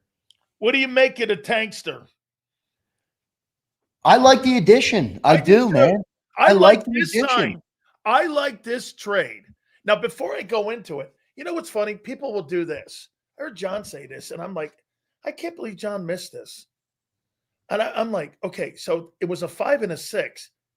Xander, isn't that how Howie improves his rosters, by using those 4, 5, and 6s to improve the bottom of the roster? It basically gives him latitude and leeway to go out and not just sign a guy on the street. And don't those picks help the bottom 10%? You're not looking to replace the top 10%. You got those guys set. We already said the top 22 set, right? This is about the bottom 22. You're not going to fix your bottom 22 with 3s, 2s, and 1s. You're going to do it with 4, 5s, and 6 draft choices. It's a good point. I mean, and the other thing is, that's how you improve it, right? I mean, I think those picks are so valuable to Howie because look what he did. The trade when he did with the corner for Bennett. Now this kid, and I disagree with a lot of people here. You get 800 yards on a shitty team. Yeah. Well, you put that guy with an offensive line like Philly. Is he not 1,100 yard back? You're telling me he doesn't give you the same yards that Miles Sanders could give you? I think he can. Me too, Sills. And just my reaction to the whole move. I agree with a lot of your sentiment there. It's clear that the talking points have come out from the NovaCare because every reporter saying the same thing, including John, who said it pretty openly on the show today. Like, guys, the kick returner thing didn't come from me. So I don't know what that means. I mean, they're fed some information. They like to say that it's part of the job, but I think this move can be bigger than just that. I really do. I mean, when it happened, Sills, I was sitting right here working, and last night it broke, and I'm like, let me jump on live. I'll text John, see if he can join me. And I started researching the player. And I had known the player from one SEC Auburn. football, Auburn, and I knew him in Jacksonville too. I watched him a little bit last year I think because he's good. one of the things that and I don't know, maybe some people will hold this against me, but one of the things that I, as an NFL fan, did for the last couple of years was I rooted for the Jaguars to some extent because I love Doug Peterson so much. And I didn't root for him, but on a Sunday when we didn't have an Eagles game, You're rooting for Doug. I flipped on to watch my boy Doug Peterson, and I liked watching him there. And I remember saying to myself, this is an explosive player here in Tank Bigsby. So you put him behind this Eagle offensive line. I mean, I am not seeing this as specifically a kick return. Now, what I will say is it does make sense that they want him to be the kick return. They're killing a bird. They're killing two birds with one stone here. Is what Yeah, they're doing. I think they feel good about Shipley, but they definitely do want to get ahead in the kick return. That makes sense. I mean, there was a lot of kick returns this year. You know, the Eagles in a run game where they play the run game, field position is critical. We talked about that a lot last season, how they always had the field position because of how good that defense was. So it's a big thing. And I have no doubt that they're about Barkley too, though, dude. Well, I have no doubt that they're going to use him as the kick returner, but I envisioned Sills last night, and maybe this was way far-fetched, but I'm thinking, all right, you have a run-first identity, clearly. You have Jalen Hurts, who's one of the best dual-threat quarterbacks the game has seen in a very long time. Look at the numbers on him as a running quarterback. And you have Saquon Barkley. Are we looking to make a tandem and kind of triple down on the approach that we've had and kill him with two backs that can get upfield? I mean, Tank Bigsby Sills is a one-cut physical runner. He puts his foot in the turf, gets north and south, puts his shoulder down, and hits. I mean, I'm like, I don't want to say Lions because I don't think it's a perfect comp, but Jahmyr Gibbs, David Montgomery, and Jared Goff. Now, add Jalen Hurts, who's got obviously the threat with the legs, and now he's a real +1. What can you do with that type of offense?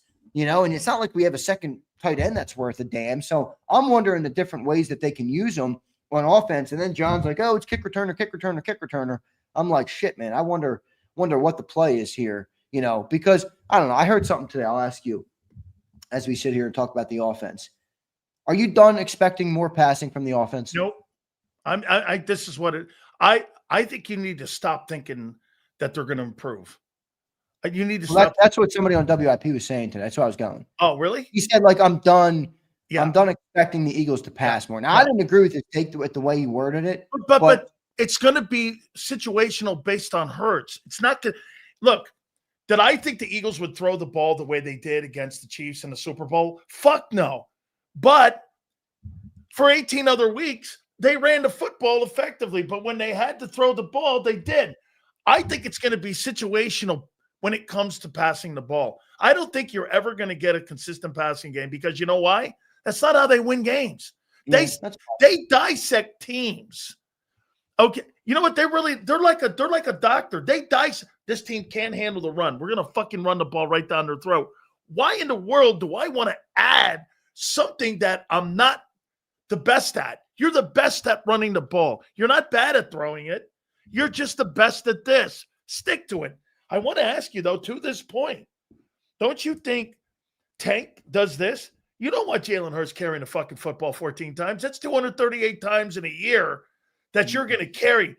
Don't you think some of those 14 carries, instead of 14, it's 7 for Hurts, and maybe it's 7 for him, and you want to split those rushes up? I'm not saying take any rushes away from Barkley, him getting those 22 carries. My concern is with Hurts carrying the ball too much. That's more of a concern. Listen, you can get away with Barkley because I saw you get to the Super Bowl with a back by the name of Miles Sanders. Yeah. If Hurts goes down, you ain't getting to the Super Bowl, bro. Yeah. All right. So I hear you, and I agree. I think at large, you probably look and you're like, yeah, you don't want Jalen running that much. But I will say this. I mean, you go and watch the tape. I was watching that QB school. I mentioned that the other day on the show. I watched that full episode this week. It was phenomenal, breaking down all of Jalen Hurts' game in week 1. But, you know, we talk about how Jalen's developed as a passer. And something that gets lost is how he's developed as a runner. And you watch the way he runs. Sills, he ran the ball, I don't know, 14, 16 times the other night. 14. He didn't get touched once. Dude, he barely got touched in that game with the exception of the sack. He's a smart runner. He's a very smart runner, and he's gotten to the point now where he's only taking the runs that aren't called if he has one-on-one. And So he are you knows he can beat a suggesting man. more of those? Because, okay. I'm not suggesting more. I just don't think it's coming out of the game because I think like every quarterback uses what they're good at. Joe So Burrow you think comes they around. added that to you think they've added that? No, I just don't think it's changing. I mean, I watched a play on the tape where Hurts audibled into a triple wideout set and knew they were rushing 4. They put another cornerback. He barely looked their way. The second he identified, I got one-on-one running the football, and I need 4 yards for the first down. He took off, put one juke move on the guy, got the first down, and got down. So my point is, I think Jaylen has embraced it even more. And now that he's managing more things at the line of scrimmage, he's using that legs to his advantage. Okay, you're going to blanket Saquon. You're going to take away my receivers on the outside. Perfect. All I need to do is move the sticks. I don't need to get a chunk play every play. If I get the first down and keep moving the sticks, we're going to get closer to the end zone. We keep doing that, we're going to get more touchdowns. So I don't think Jaylen running is coming away with any less runs because of this. But all of that, okay, I heard you just say that because that's right. All of those runs, though, set up everything else. The run game is setting everything up. It's a pseudo play action, almost in a way, because now you add another back. You got 3 backs back there now. I think Tank's better than A.J. Dillon. I think he's better than him. I think he's better than Will Shipley. And wait a second. People are going to say I'm Shipley's slightly different. Shipley's different. No, but hear me out. What player has done more in the league? I mean, it's big. Yeah. It's I'm not trying to slight Will Shipley. I'm just saying for the year 2025, who's the more established player? The guy who ran for 800 yards behind one of the worst offensive lines in football, or the second-year guy who had 150 yards last year, whatever it was? It's obviously Tank Bigsby. I think he's the second best running back on the roster right now. So I don't know if they're going to use him in that way. We'll see what they end up doing. But, I'm excited about him. I think it's a good addition. I like dudes that play the way he plays. He plays, Sills. If you watch some of his tape, he plays mean, dude. He puts his shoulder down and runs through people. And I love that mentality. So, I am completely good with the Eagles' approach to the game where – Don't forget his 7 TDs. Right. Don't care about the stats. Don't care about the passing. A.J. Brown's going to have to learn to live with it. You're probably right. He might not be too happy with it. I don't disagree with you there. But at the end of the day, I'm happy Jalen Hurts gets his way, and they can win it however they got to win it because it's a versatile football team. And I think the more you double down on some of that, it makes you even more lethal in the long run. So I like the addition of Tank Bigsby. And, even if it is just kick returner Sills, I like it for that too. So we got to, you're going to see more kick returns this year. Let's not let that become a weakness. Remember, we talked about that a lot this offseason. Who's the returner? We don't really know, Well, now we got a kick returner who can give us good field position too. So I think that's a good thing. Bro, you know what? There's 2 sides of this combo here. And I'll expand on it here in a minute, but dude, this offseason is such an indictment of missing things that you thought were going to happen. However, I say that with Howie because I don't believe at all he's had a good offseason here. However, what I do appreciate with him is this. Fuck, that didn't work. Hey, I need a fucking running back. Right. Hey, I need a corner. Instead of meandering through a season and waiting for something to hope, and hope is not a strategy. He gets on the horn and starts going, hey, look, man, I need an edge rusher. Hey, Zadarius, we'll work it. He sees it, identifies it. And again, this has to go to the owner because the owner gives him the autonomy to make these calls to go out and pick and put $4 million on the table for a player. So there's good and bad in this. But again, I mean, he's fixing it on the fly because he made mistakes, I think. But again, can you criticize a guy for trying and taking swings? I don't think you can. No, okay? well, I want a general manager that's always swinging, and when he misses, I don't want him to have the walk of shame back to the dugout. Does that make sense? I don't. 100% makes sense. I don't want that. What would you rather have, a guy who sits there and watches? Kill him like that. Yeah, no, I hear what you're saying, and I think I have some context. Well, I have a perspective on it that maybe you'll agree with or disagree with. We'll find out. I look at the offseason the Eagles had this year, And it was clear they had a certain approach, right? They didn't want anything expensive. They clearly didn't want, they signed a boatload of guys. I mean, we talked about it. This is what, 12 guys, 11 guys that are Temu signing. So they signed a lot more than usual. And when you put out on a list every move the Eagles made in this offseason, and you itemize them by order of importance, I think the most important move of the offseason, because they didn't spend any money, was your first-round draft pick. Jahad Campbell looks really good. Your second move, in my estimation, in order of importance, was your second-round draft pick, because you also didn't pay anybody really that much worth more than what a second-round pick is worth in the NFL. So far, Andrew Makuba, for a second-rounder, he's on the field. I don't think that's a miss just yet. No. Now, if you want to go to 3 and you want to argue round 3 pick, or they didn't have one, or one of the Temu signings. Right. So they hit on the big moves, and because they made so many lesser moves, it almost feels to me like Howie was ready to do this. Like he was ready to know that a lot of them didn't hit. Now, where I will agree with you. You think he's wanted to make these moves in season and the last month? No, I don't, but I think he was ready to make more moves than usual. Now, where you're right is this. Adoree got the most of the Temu signings, the guy blows. Azeez Ojulari got the most of the defensive Temu signings. He was scratched in week 1 and looks like he's not going to have much of a factor in the football team. They just signed Zadarius Smith for up to $9 million in incentives. So those 2 moves didn't work, but they were small moves. You know what I mean? Like, it's still in the grand scheme of things, they were small moves. Now, were they small moves trying to replace guys like Josh Sweat and Milton and guys like Slay? You know, you say that they were small moves. Well, they were expecting big things out of those small moves like they did a year ago. Nobody thought Becton was going to be that. Bro, nobody on the planet saw $2,000 with Barkley. Had been injured 3 times in the last 5 years. Nobody saw Bond. They were looking at the stuff. I think they fell in love with their own process and went, we're going to make big things out of small things. And I don't think these small things turned out to be big things. And Howie at least did this. He recognized it quicker, because when we saw Bond against Green Bay, we were like, shit, man, that guy had 17 fucking tackles in the first game. Remember, we were all going, that's going to be one of the greatest linebacker games in the history of the Eagles. And then you were like, there's something with Barkley. He's moving the sticks here. And then Becton was throwing people out of the gym. You recognized it quicker. And with the play of Q, and then when Cooper got put in, all of that hit immediately. Yeah, okay, right. Like you said, Cooper's, get this, Makuba is more of a, we got to wait and see here a little bit more. I mean, dude, when you put Cooper in and you put Q in, it was right now. It wasn't, well, let's see what happens. You know what I mean? You're right, but like, also, I don't know if this is a coincidence, where last year they have Saquon Barkley, who's obviously a huge name free agent signing, and Bryce Huff, who's a huge name free agent signing. They had a couple team moves, but nowhere near as many as they had this year, obviously.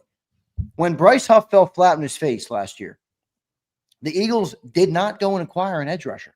They didn't, right? They relied on a 3rd-round developmental player to get more reps. Nolan Smith, who hadn't proven anything at the time, to step into the role. And Brandon Graham, who got hurt in November, and I think at that point we were close or late in the trading deadline. So you make a splash signing like Huff, and you don't correct it. You rely on what you have, versus signing cheaper players, and now you have the most trades in late August I've ever seen Howie make. I mean, they got like 8 trades, 8 signings that they've made in the last month. Is there any coincidence that they signed the most amount of Temu signings ever, and then they also make the most amount of moves? Like, do you see what I'm saying? Well, I think Howie was like, well, I mean, how do you know what you have until they play in the modern game? They don't do anything. You and I are saying game 1, how can you take that much away from it? And Howie's looking at game 1, and he's made 8 different trades. I mean, get this. They must be seeing this shit in practice too. You know what I'm saying? I mean, Vic said it, man, today. Practice is important for us. We evaluate a lot of players. The Adoree thing is, you're right. The Adoree thing is interesting. Niall says Adoree was not supposed to win that battle, but here's the problem. He was supposed to be Isaiah Rodgers. And I don't even think that. I think he was supposed to push Keely Ringo, and Keely Ringo is the one who really fell flat in his face. So I think Keely Ringo fucked Howie on that cornerback spot. And that's why Jacorian Bennett, they made a move for Jacorian Bennett, and now we'll see if he. I don't think Sidney's helping Howie out either in this. I don't think. No, but I think they knew that was coming, and that's why they went with the second rounder. That's why they went. That's why they drafted Makuba. I think they knew they needed the safety. Now the question there would be, if Sidney Brown panned out, would that have given them more versatility or flexibility with Reed, or with Cooper? Like maybe putting him at the safety position and dropping Makuba in the slot. Yeah, I don't know if that would. I don't know if that's you heard that today, did you? You heard Vic say we like him in the slot. Yeah, I don't think they want Makuba in there either. I think Makuba is going to be the guy next to Reed, and if Sidney was good enough, maybe then they can consider not paying Reed. But right now, it looks bleak. Like if you move on from Reed, we got you're putting a lot of you're relying on Quinyon and Cooper to hold down. You think his value went up? Reed Blankenship's? No, not from week one, not from week 0 to week 1. No, I don't think so. I mean, I think he's worth what he's worth. I think he is what he is. In fact, I don't think he looked like a crazy improved player in week 1. I mean, I don't think he looked bad, but I don't think he looked like, he's going to be an all-pro this year. I don't think he looked anything like that. So week 1, we'll see how he develops, but I think they're all right at safety. I think they're all right. Corner is going to be an issue, but that's because Keely Ringo he didn't pan out at all. Okay, so highest paid. Let me ask you this. One more thing here on Cooper. Keep him in a slot. It's a salary thing too, 100%. I said this, and somebody was already commenting back, you don't think Howie will pay him? I'm like, I know how he's going to pay him, but it still dictates your value, dude. Right. Yeah, you're not paying an inside corner, outside corner money if you don't have to. No. Right? I mean, they'll make him the highest paid slot in football, but they're not going to give him an outside corner. That's 15. Yeah. Well, no, I think it's a little higher than that now. I think what's that guy that what's just that signed? Guy? Kyle? What's his name? Yeah, what's that guy? I'm blanking on his name. Who's the highest paid slot? I forget what that guy's name is. I think it's the guy in Chicago, isn't it? Yeah, that's who it is. Kyle Gordon, right? Yep, Tyler Gordon. Yeah, 3-year, $40 million. You're right. That's less than 15. Yeah, that's like 12 something. So do you think they're keeping him in there for financial reasons? Because if you pay him at safety, you're paying 25 to 30. Okay, if you put him at corner, you're paying 36. I mean, dude, 12, 13 million to keep him in that slot just to keep him there for financial reasons. I saw Vic's face when he said it. He goes, we like him. I never heard him say, I like him there. I heard him say we. That means Howie. That means Howie, and that means the organization. When you keep designation, listen, this is what the tight ends bitch about. Tight ends will go and get the majority of the catches and not be designated as a wideout, and they're making $17 million, and these receivers are making $37 million. That's why they want to have a different designation. Linebackers make up as close as $22 million. Get this. Hey, defensive tackles can make 40-something million. This is how you control salaries, by designating your position. I mean, no, I don't think Howie's going to come in. You really think the Eagles are going to parachute in and go, hey, fuck the salary scale. Let's give them 40. No, I don't do that. No, I do not think that. Why would then it might be, but that's not my job. Like, I don't give a shit, honestly, about that. Like, where's the best use for him? If the agent wants to fight to get him outside, then that's all on them. I mean, I don't know what they want to do. Right now, he is good in the best spot, too. Do you think he can manage the outside? I think he's better in the zone. I mean, get this. Do I think he can play it effectively? Yeah. But would he be more of an impact player in the middle of the zone? I think he's more of an impact player in the middle of the zone. I agree. I think he's a better tackler in space. I think he can handle outside. Yeah, I'm not, but I don't think he'd be one of the elite corners. I think he'd be a good corner, but he's elite right now in the middle of the field. I think this guy brings up the right thing. RC3 says smartest players play in the middle, and I think especially that's prominent in Vic Fangio's defense. I mean, that's most prominent in Fangio's linebackers are the smartest players on the field, right? Dude, that's one thing about Jahad Campbell. His recognition, if you watch the 22, he recognizes the play. I think he's got a better recognition than a Kobe.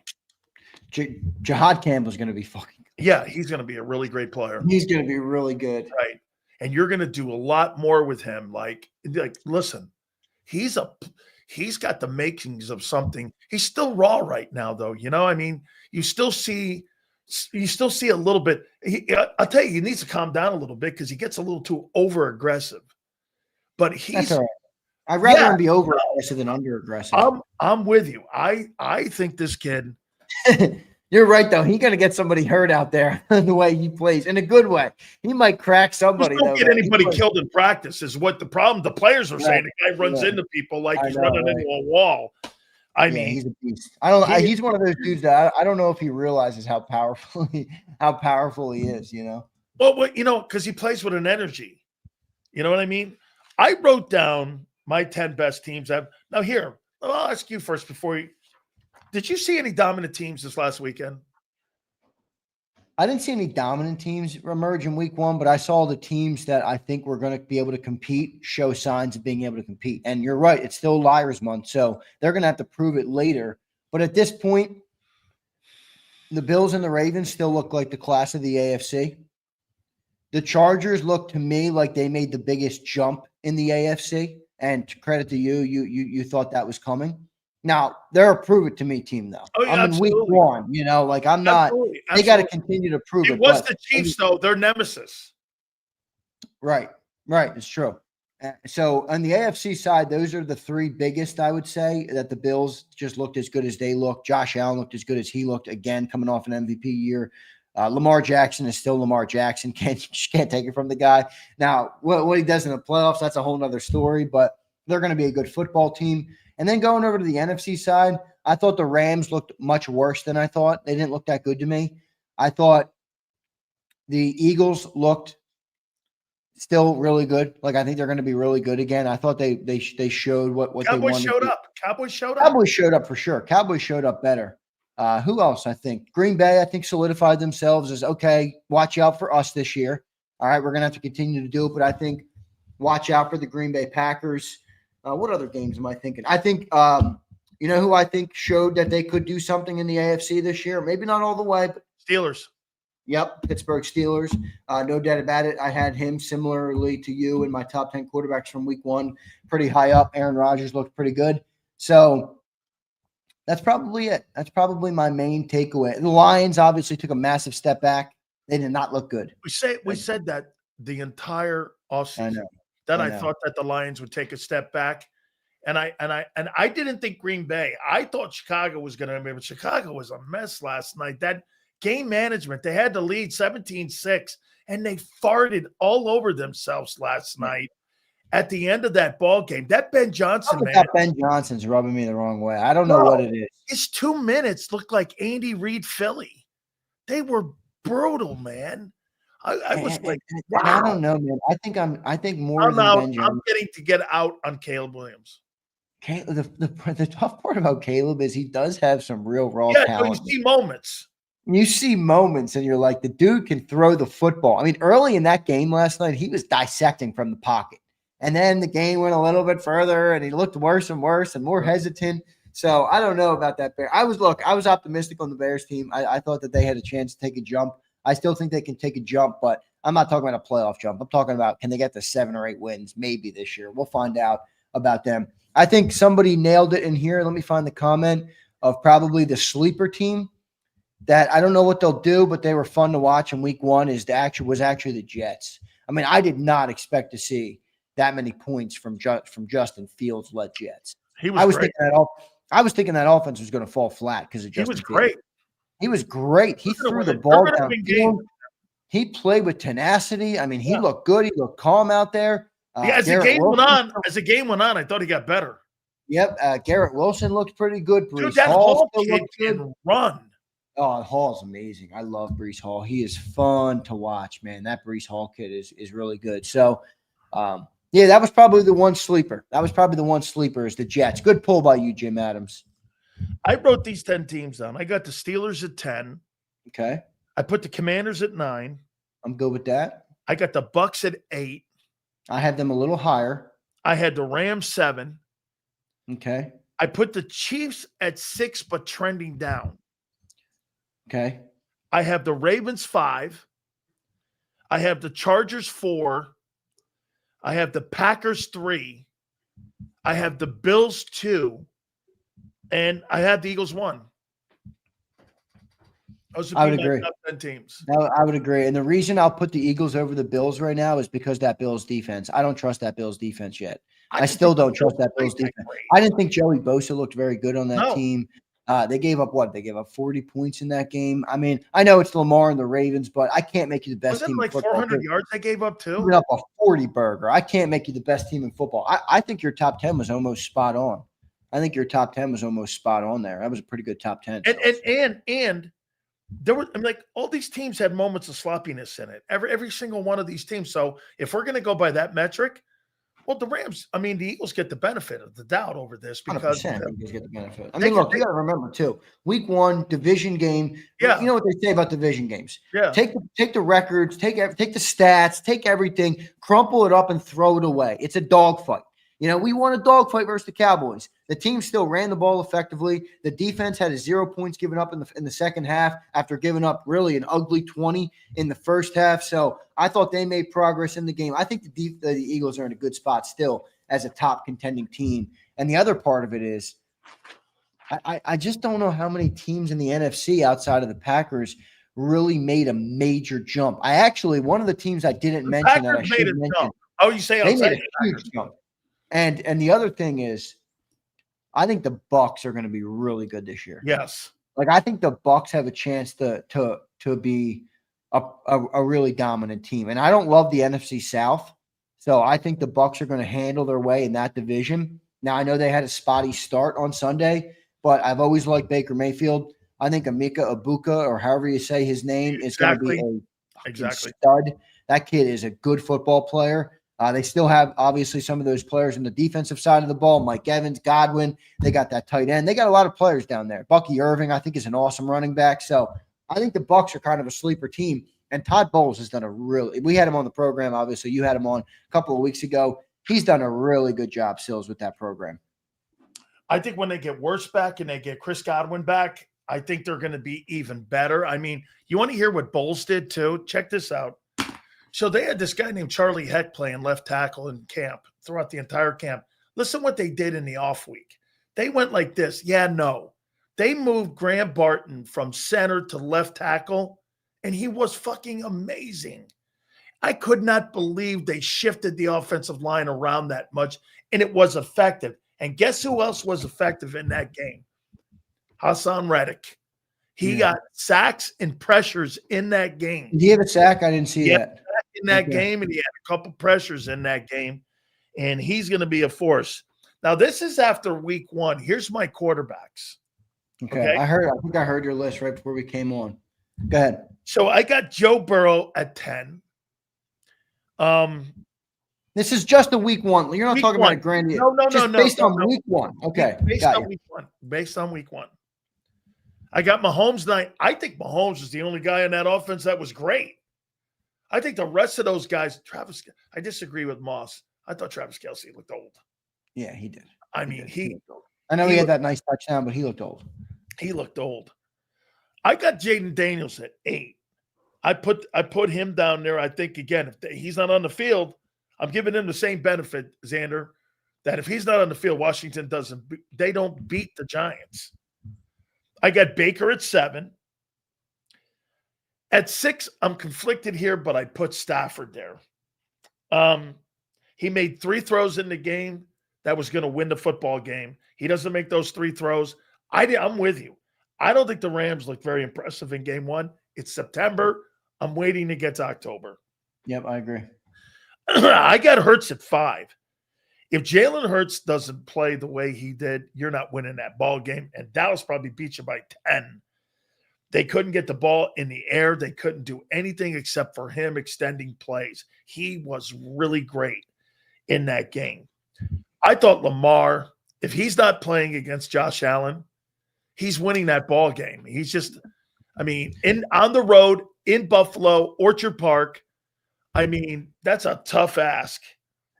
I still think Jalen, in my opinion, I think he sees the game, and I think he's a smarter player than Lamar. I got Justin Herbert 3rd. I thought he was sensational last Friday. He was.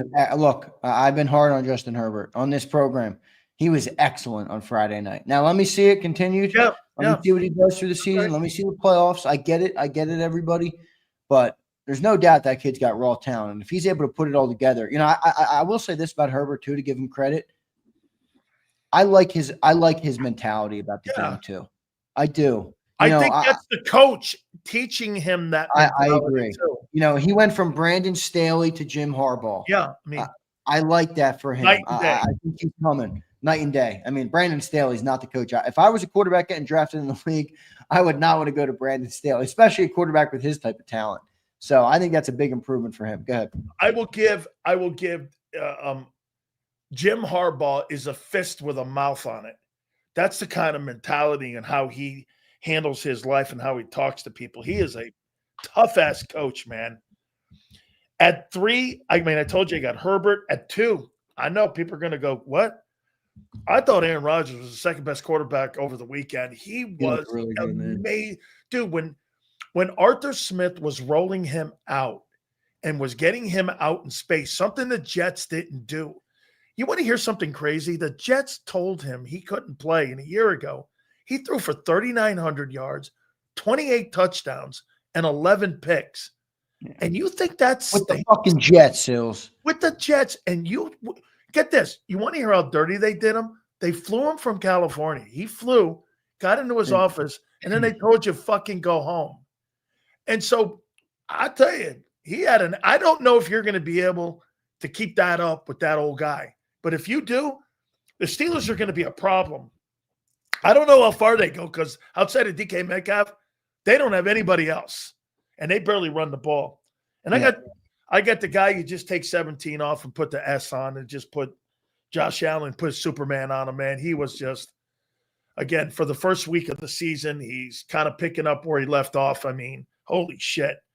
He's getting Joe Brady and him. Aren't they a perfect match? Are they not a perfect match? If I were he was the best quarterback in football in week 1. I don't think anybody's denying that. He was sensational. If you're the Bills, do you fire McDermott and put Joe Brady as the head coach in there and let him run? Look, being a coordinator is a lot different than being a head coach, but I've never loved Sean McDermott. I think they're doing Josh Allen a disservice by strapping his entire career to that guy. I don't think he's proven he has the stones or the cojones to do what it takes to get your team over a team like the Chiefs. I mean, look, if you're the Bills, you got to recognize something. I'm playing in the NFC right now with a quarterback that's rare in a time that's rare with a dynasty in our conference in the Chiefs.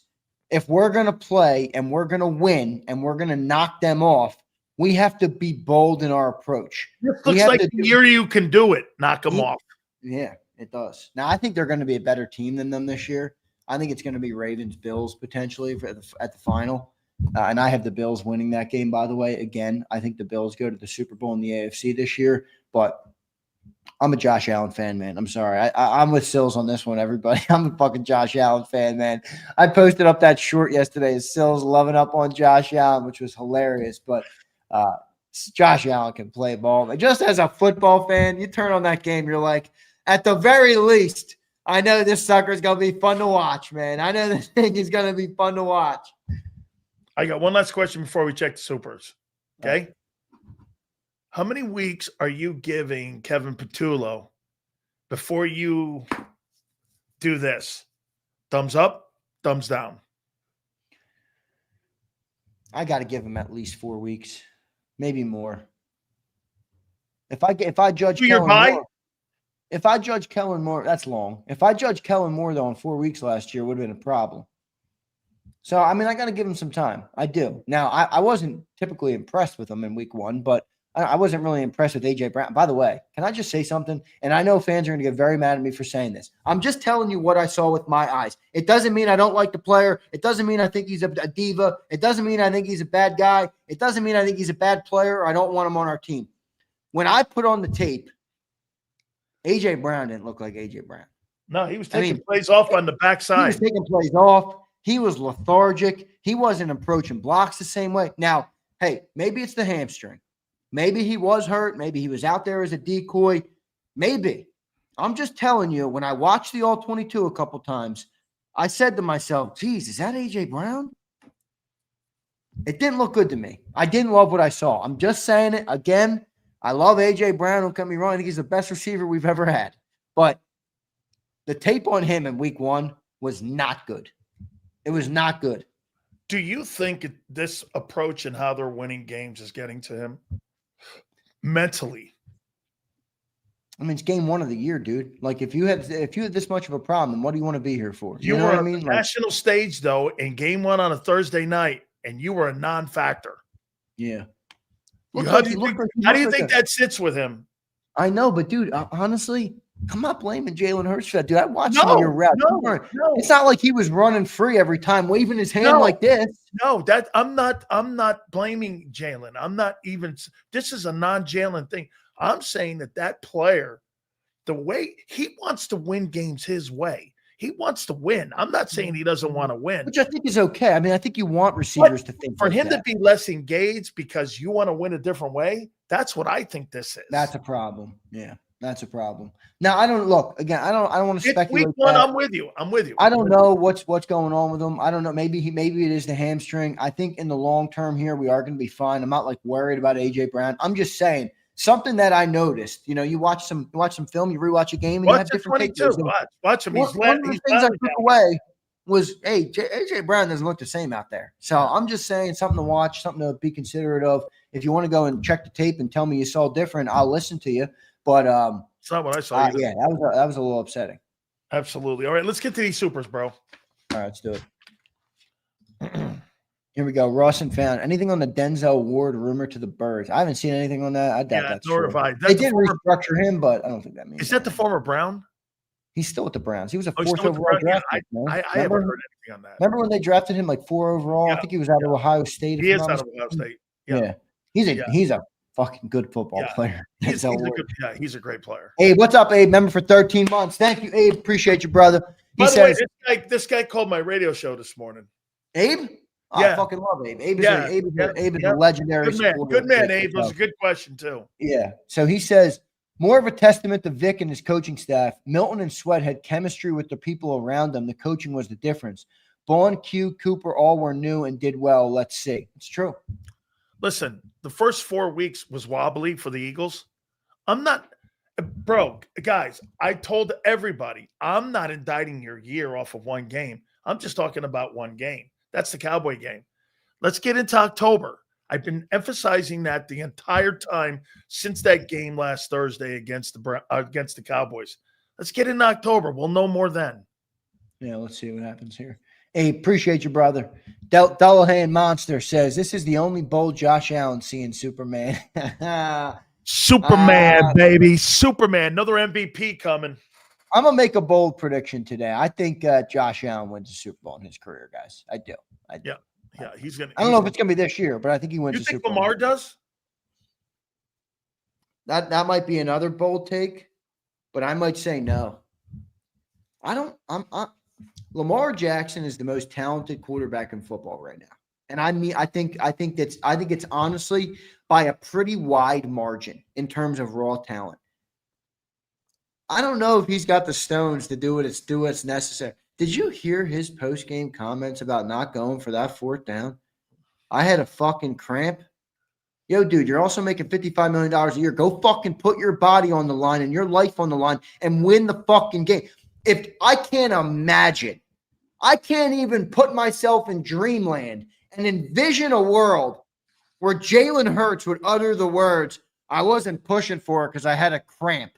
Hey, I'm with you. What? I got you. Come on, man. So for that reason, I'm going to say Lamar's not going to win a Super Bowl. I know that's probably bold. He probably will win a Super Bowl because he's that good. But I don't know, man. I did not like that answer, dude. I did not fucking like that answer. Do you think Joe Burrow wins one? Shit, man. Is he with the Bengals his whole career? I'm just asking you. I don't know.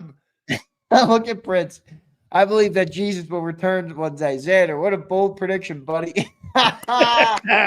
Prince is so funny, man. That's funny. I don't know, man. I just didn't love it from Lamar. That's all I'm saying, man. Go get your fucking Midol and get out there. I just bought my girl some from CVS. Holy shit.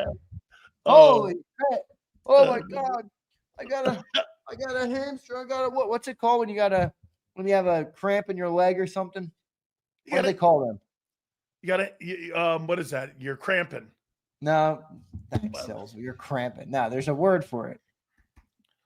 I don't know. What the hell? Oh my God. I'm tweeting something out. What's the Eagles? Charlie horse. Thank you, guys. Horse. What's the Eagles? Fucking Charlie horse. Mark Lamar. I got a Charlie horse. I don't want to win this football game versus Josh Allen. What? What are you talking about? Jalen Hurts would never. Jalen Hurts would never, and you know it, Sileo. You know it. He won it. Listen, I'm sorry, but I have to tweet this out. Watch the Eagles and Cowboys all 22. Wide receiver A.J. Brown taking plays off. Send. Oh, no.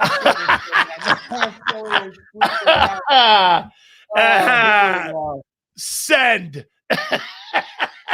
Oh, God. Thank you, Xander. Yeah. So I'm like, I asking Sills, what's another name for cramps? And Sills goes, cramping. Holy cow. Thank you, Sills. That was a good one. Oh, that's funny. Here it is. Oh, I think we got one more, maybe. No, we got them all. We got one more from Pump. Here it is. Pump says, I'm not impressed by Ballin and Reed's leadership so far in that defensive room. Them two dudes better start taking charge before Brian Pumper does. Oh, man. Hey, mate, you know what, though? It is a new role for him, Pump. Zach Bond being a leader. It is a new role. You got to learn to be a leader, too, you know?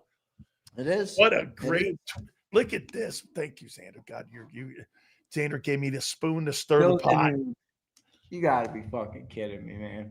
Look at this. Xander gave me the spoon that stirred the pot. Here it is. Watch the Eagles and Cowboys all 22. Wide receiver A.J. Brown was taking plays off. How you doing? All right, here's my boy Juice. I don't know if I've ever seen Juice in here. Juice, thank you for being here, brother. Appreciate the super chat, $10. He says, I don't think we have long with AJ in Philly. His attitude has changed, and I noticed he posted a video about not trusting the people around you after the game. I agree. What video is this? Huh? There's a video of him. Oh yeah, Juice. Don't start letting Sileo unlock how to see AJ's Instagram. He will have a field day with his Instagram. Not trusting the people. Oh God. Oh my God. Juice, are you new here, Juice? You don't know what you've just done, Juice. Hey, Juice. Juice, you're my boy now, man. We're good. It's not for the $10 super chat. It's for the fucking intel on AJ's Instagram account. Nice job there, Juice. Juice, you in Pump. Dude, hey, this is going to get – how many games did you say this thing's going to – I say this thing blows up in 2 weeks. Oh, shut up. It's not blowing up for shit. No. Sit your ass down and shut up. You're going to be a 2-time Super Bowl champion pretty soon. I don't give a damn about your targets. Get open. How about that? Get open. How about make a block? Yeah, whatever the team needs you to do. Like all the other dudes who won a Super Bowl with you last year did, and he was a part of. Wow, man. Big Z, you tell John, a guy gains 800 yards. I don't know what you've done, Juice. Oh, yeah, no, Juice, you're my boy now, man. We are good. Oh, my God. You tell John, a guy gets 800 yards and 7 touchdowns on a shitty Jags team. I'm buying that. You know what? I want that. Wait, can we just discuss that? I mean, he's telling me, he's like,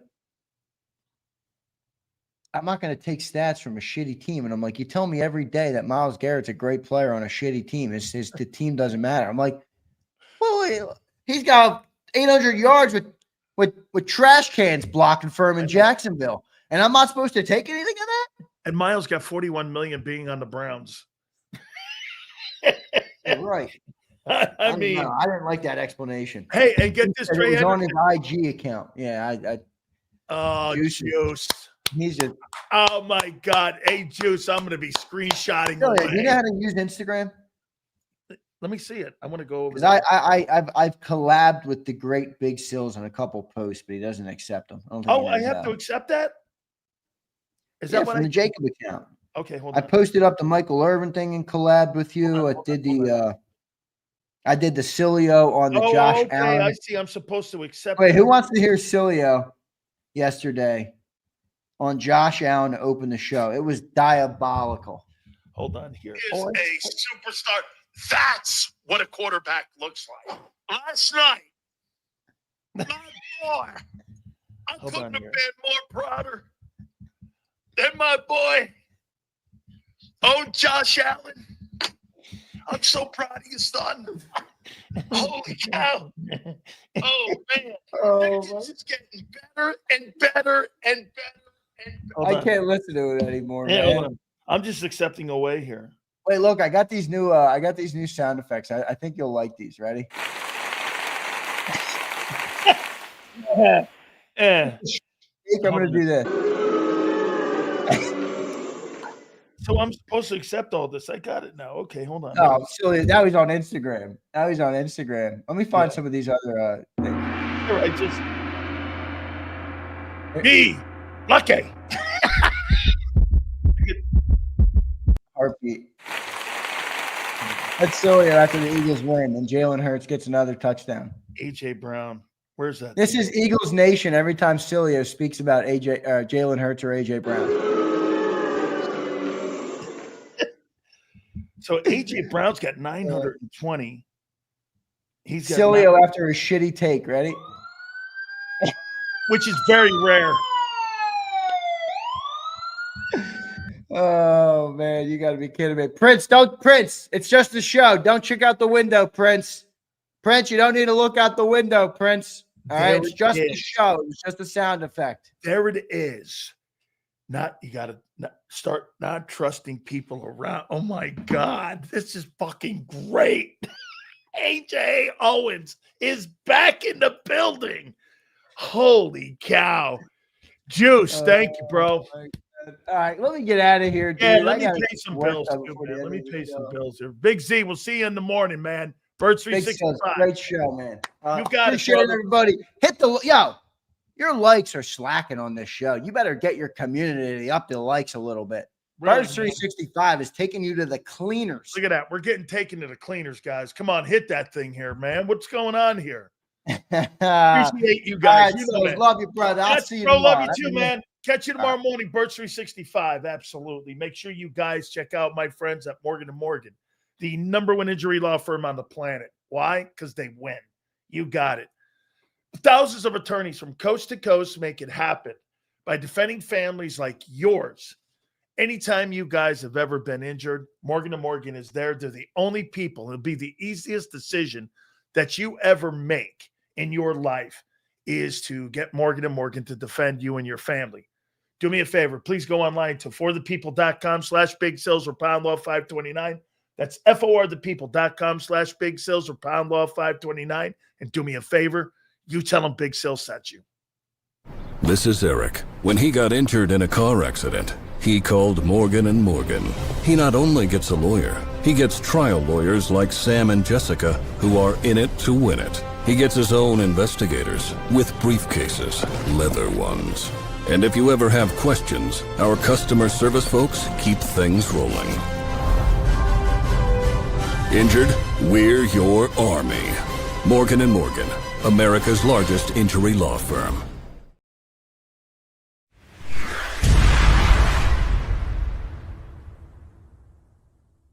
The following is a presentation of JAKIB Sports. If you're a small business owner or you work for a company that loves the birds, you need to react fast before we've used up our entire ticket allocation. And here's why. In celebration of JAKIB Media's new partnership with Savvy Seats, JAKIB Media will give you a pair of VIP tickets for any game on the 2025 schedule, home or away. And we'll give your company or your boss a 20-week media sponsorship package across the #1 digital network for Eagles coverage, JAKIB Sports. And that includes all of our game day coverage. Cost for your business or company? About $50 a week. Let's recap everything. 20-week sponsorship package on JAKIB Sports, including commercial spots, live reads, and liners. Inclusion in all of our game day coverage, including the soon-to-be-announced Green Zone, and a pair of tickets to the home opener or any game on the 2025 regular season schedule. Remember, that's home or away. If you're in Kansas City and you want to go to the game against the Chiefs, No problem. If you live in Florida and you want to go to the game in Tampa Bay at the end of September, no problem. Text Krause at 267-261-3428. That's 267-261-3428. And remember, do it quickly before this incredible gift is gone. JAKIB Sports and Savvy Seats puts you right in the action with VIP seating, as we are proud to announce our partnership for the 2025 season with Savvy Seats. Text Krause right now at 267-261-3428. That's 267-261-3428. And pick your game today. If you own a company and you're not producing a podcast, you're missing out. The public consumes messaging when they're ready. Join the professional podcast network of companies and let JAKIB Media Partners put you in the podcast arena. Come to our professional studio, or we'll come to your place of business and professionally produce your company podcast. Call JAKIB Media right now at 267-261-3428. 267-261-3428. EAGLES, Eagles.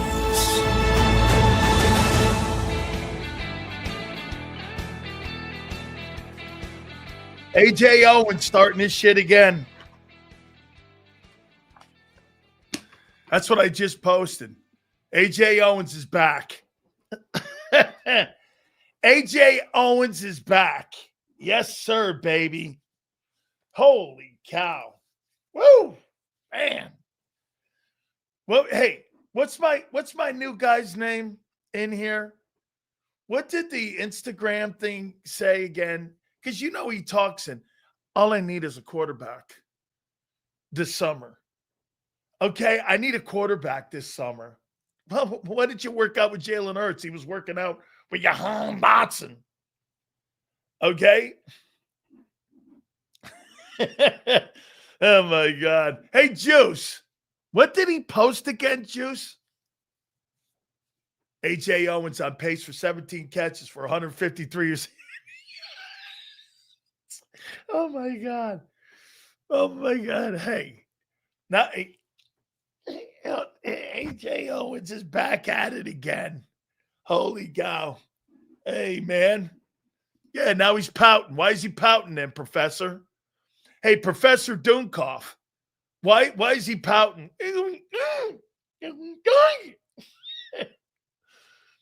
Okay, why is he crying again, man?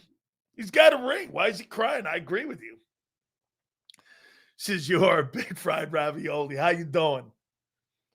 I gotta get my targets, bro. You're how many? Wait a minute. So you beat the Cowboys, right? In the last, what is it? Regular season ball games. Okay, you won your 14-3, 1-0. You're 15. You've won 15 of what? 19 ball games. Okay, you won 15 of the last 18 ball games. 19 ball games, and back to book reading. That's right. He's back to book reading. To me, to thee, to thee. All I need is a cup of tea. Oh, my God. This is what I'm talking. This is Philly right here. Hey, son bitch, you just won a Super Bowl ring. You hear Xander? Like it or get out. Either go along or get along. Isn't that the theme of culture? Isn't that Nick's culture? So wait a minute. You got a guy spitting on somebody, and now you got a guy moaning and crying and posing. Hey, Juice, where you in here, man? You don't want to trust anybody around you. Man, you got a lot of kiddies on that team. You got a lot of kiddies. Well, no, and my guys. I mean, shit. Holy cow. Damn, Juice. He's posting on Instagram now.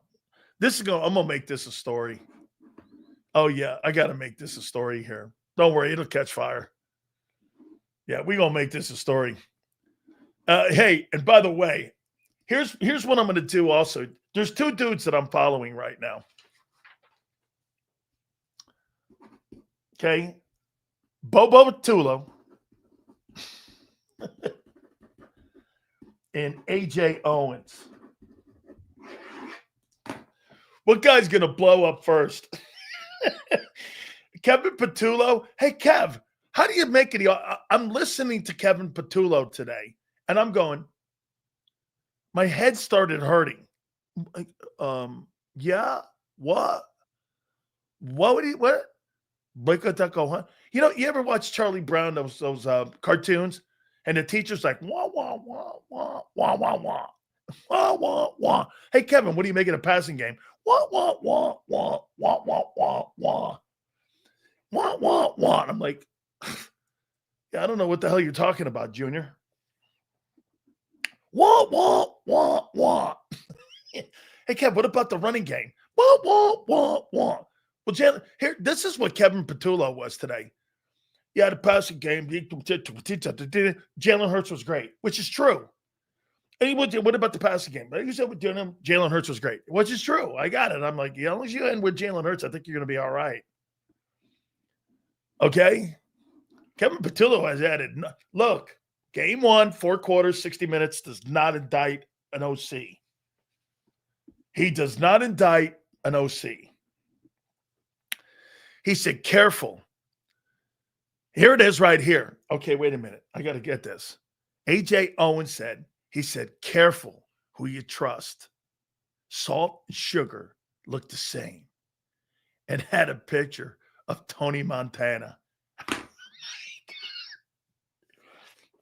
I got to look for this. What the hell is that? What in God's name is that? Be careful who you trust. Salt and sugar. They look the same. I got to find this Tony Montana thing. There it is. Oh, he got it. I'm posting that. Yeah. This guy, what is that? What is that? Be careful. Salt and sugar look the same.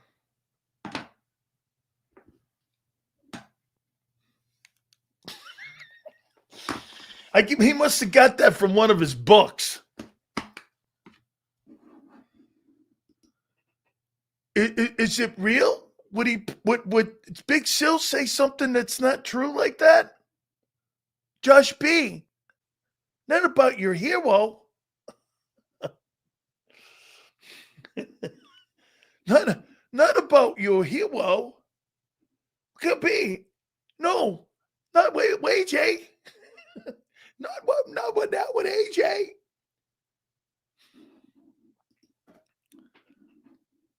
No, hey, dude, your takes. Okay, me doing that, but your takes make me nauseous. Actually, I get diarrhea with some of your takes after my show. Seriously, I have to take a Tums tablet. M.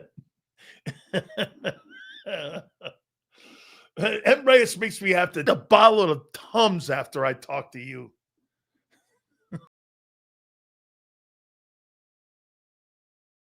That was the dumbest quote I've ever heard. Hey, dude. Because I'll tell you this. Let me see how this thing's doing. Oh, yeah. Make sure you guys like that and re-like it. Because I posted this. Watch the Eagles and Cowboys. It's true, though. Watch the Eagles and Cowboys 22. AJ Brown was taking plays off. It's true comment. He was. He's just like not engaged. He was taking plays off. It's a fact. Hey, he was taking plays off.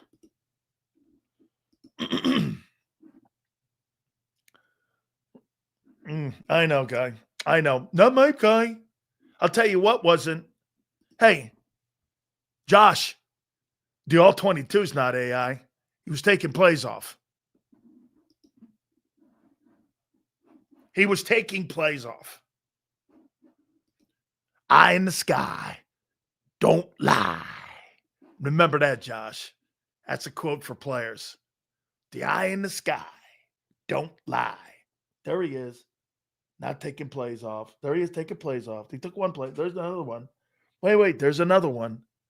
That ain't AI, Junior. Of course not. Don't believe your eyes. As Brian would say, believe your eagle heart.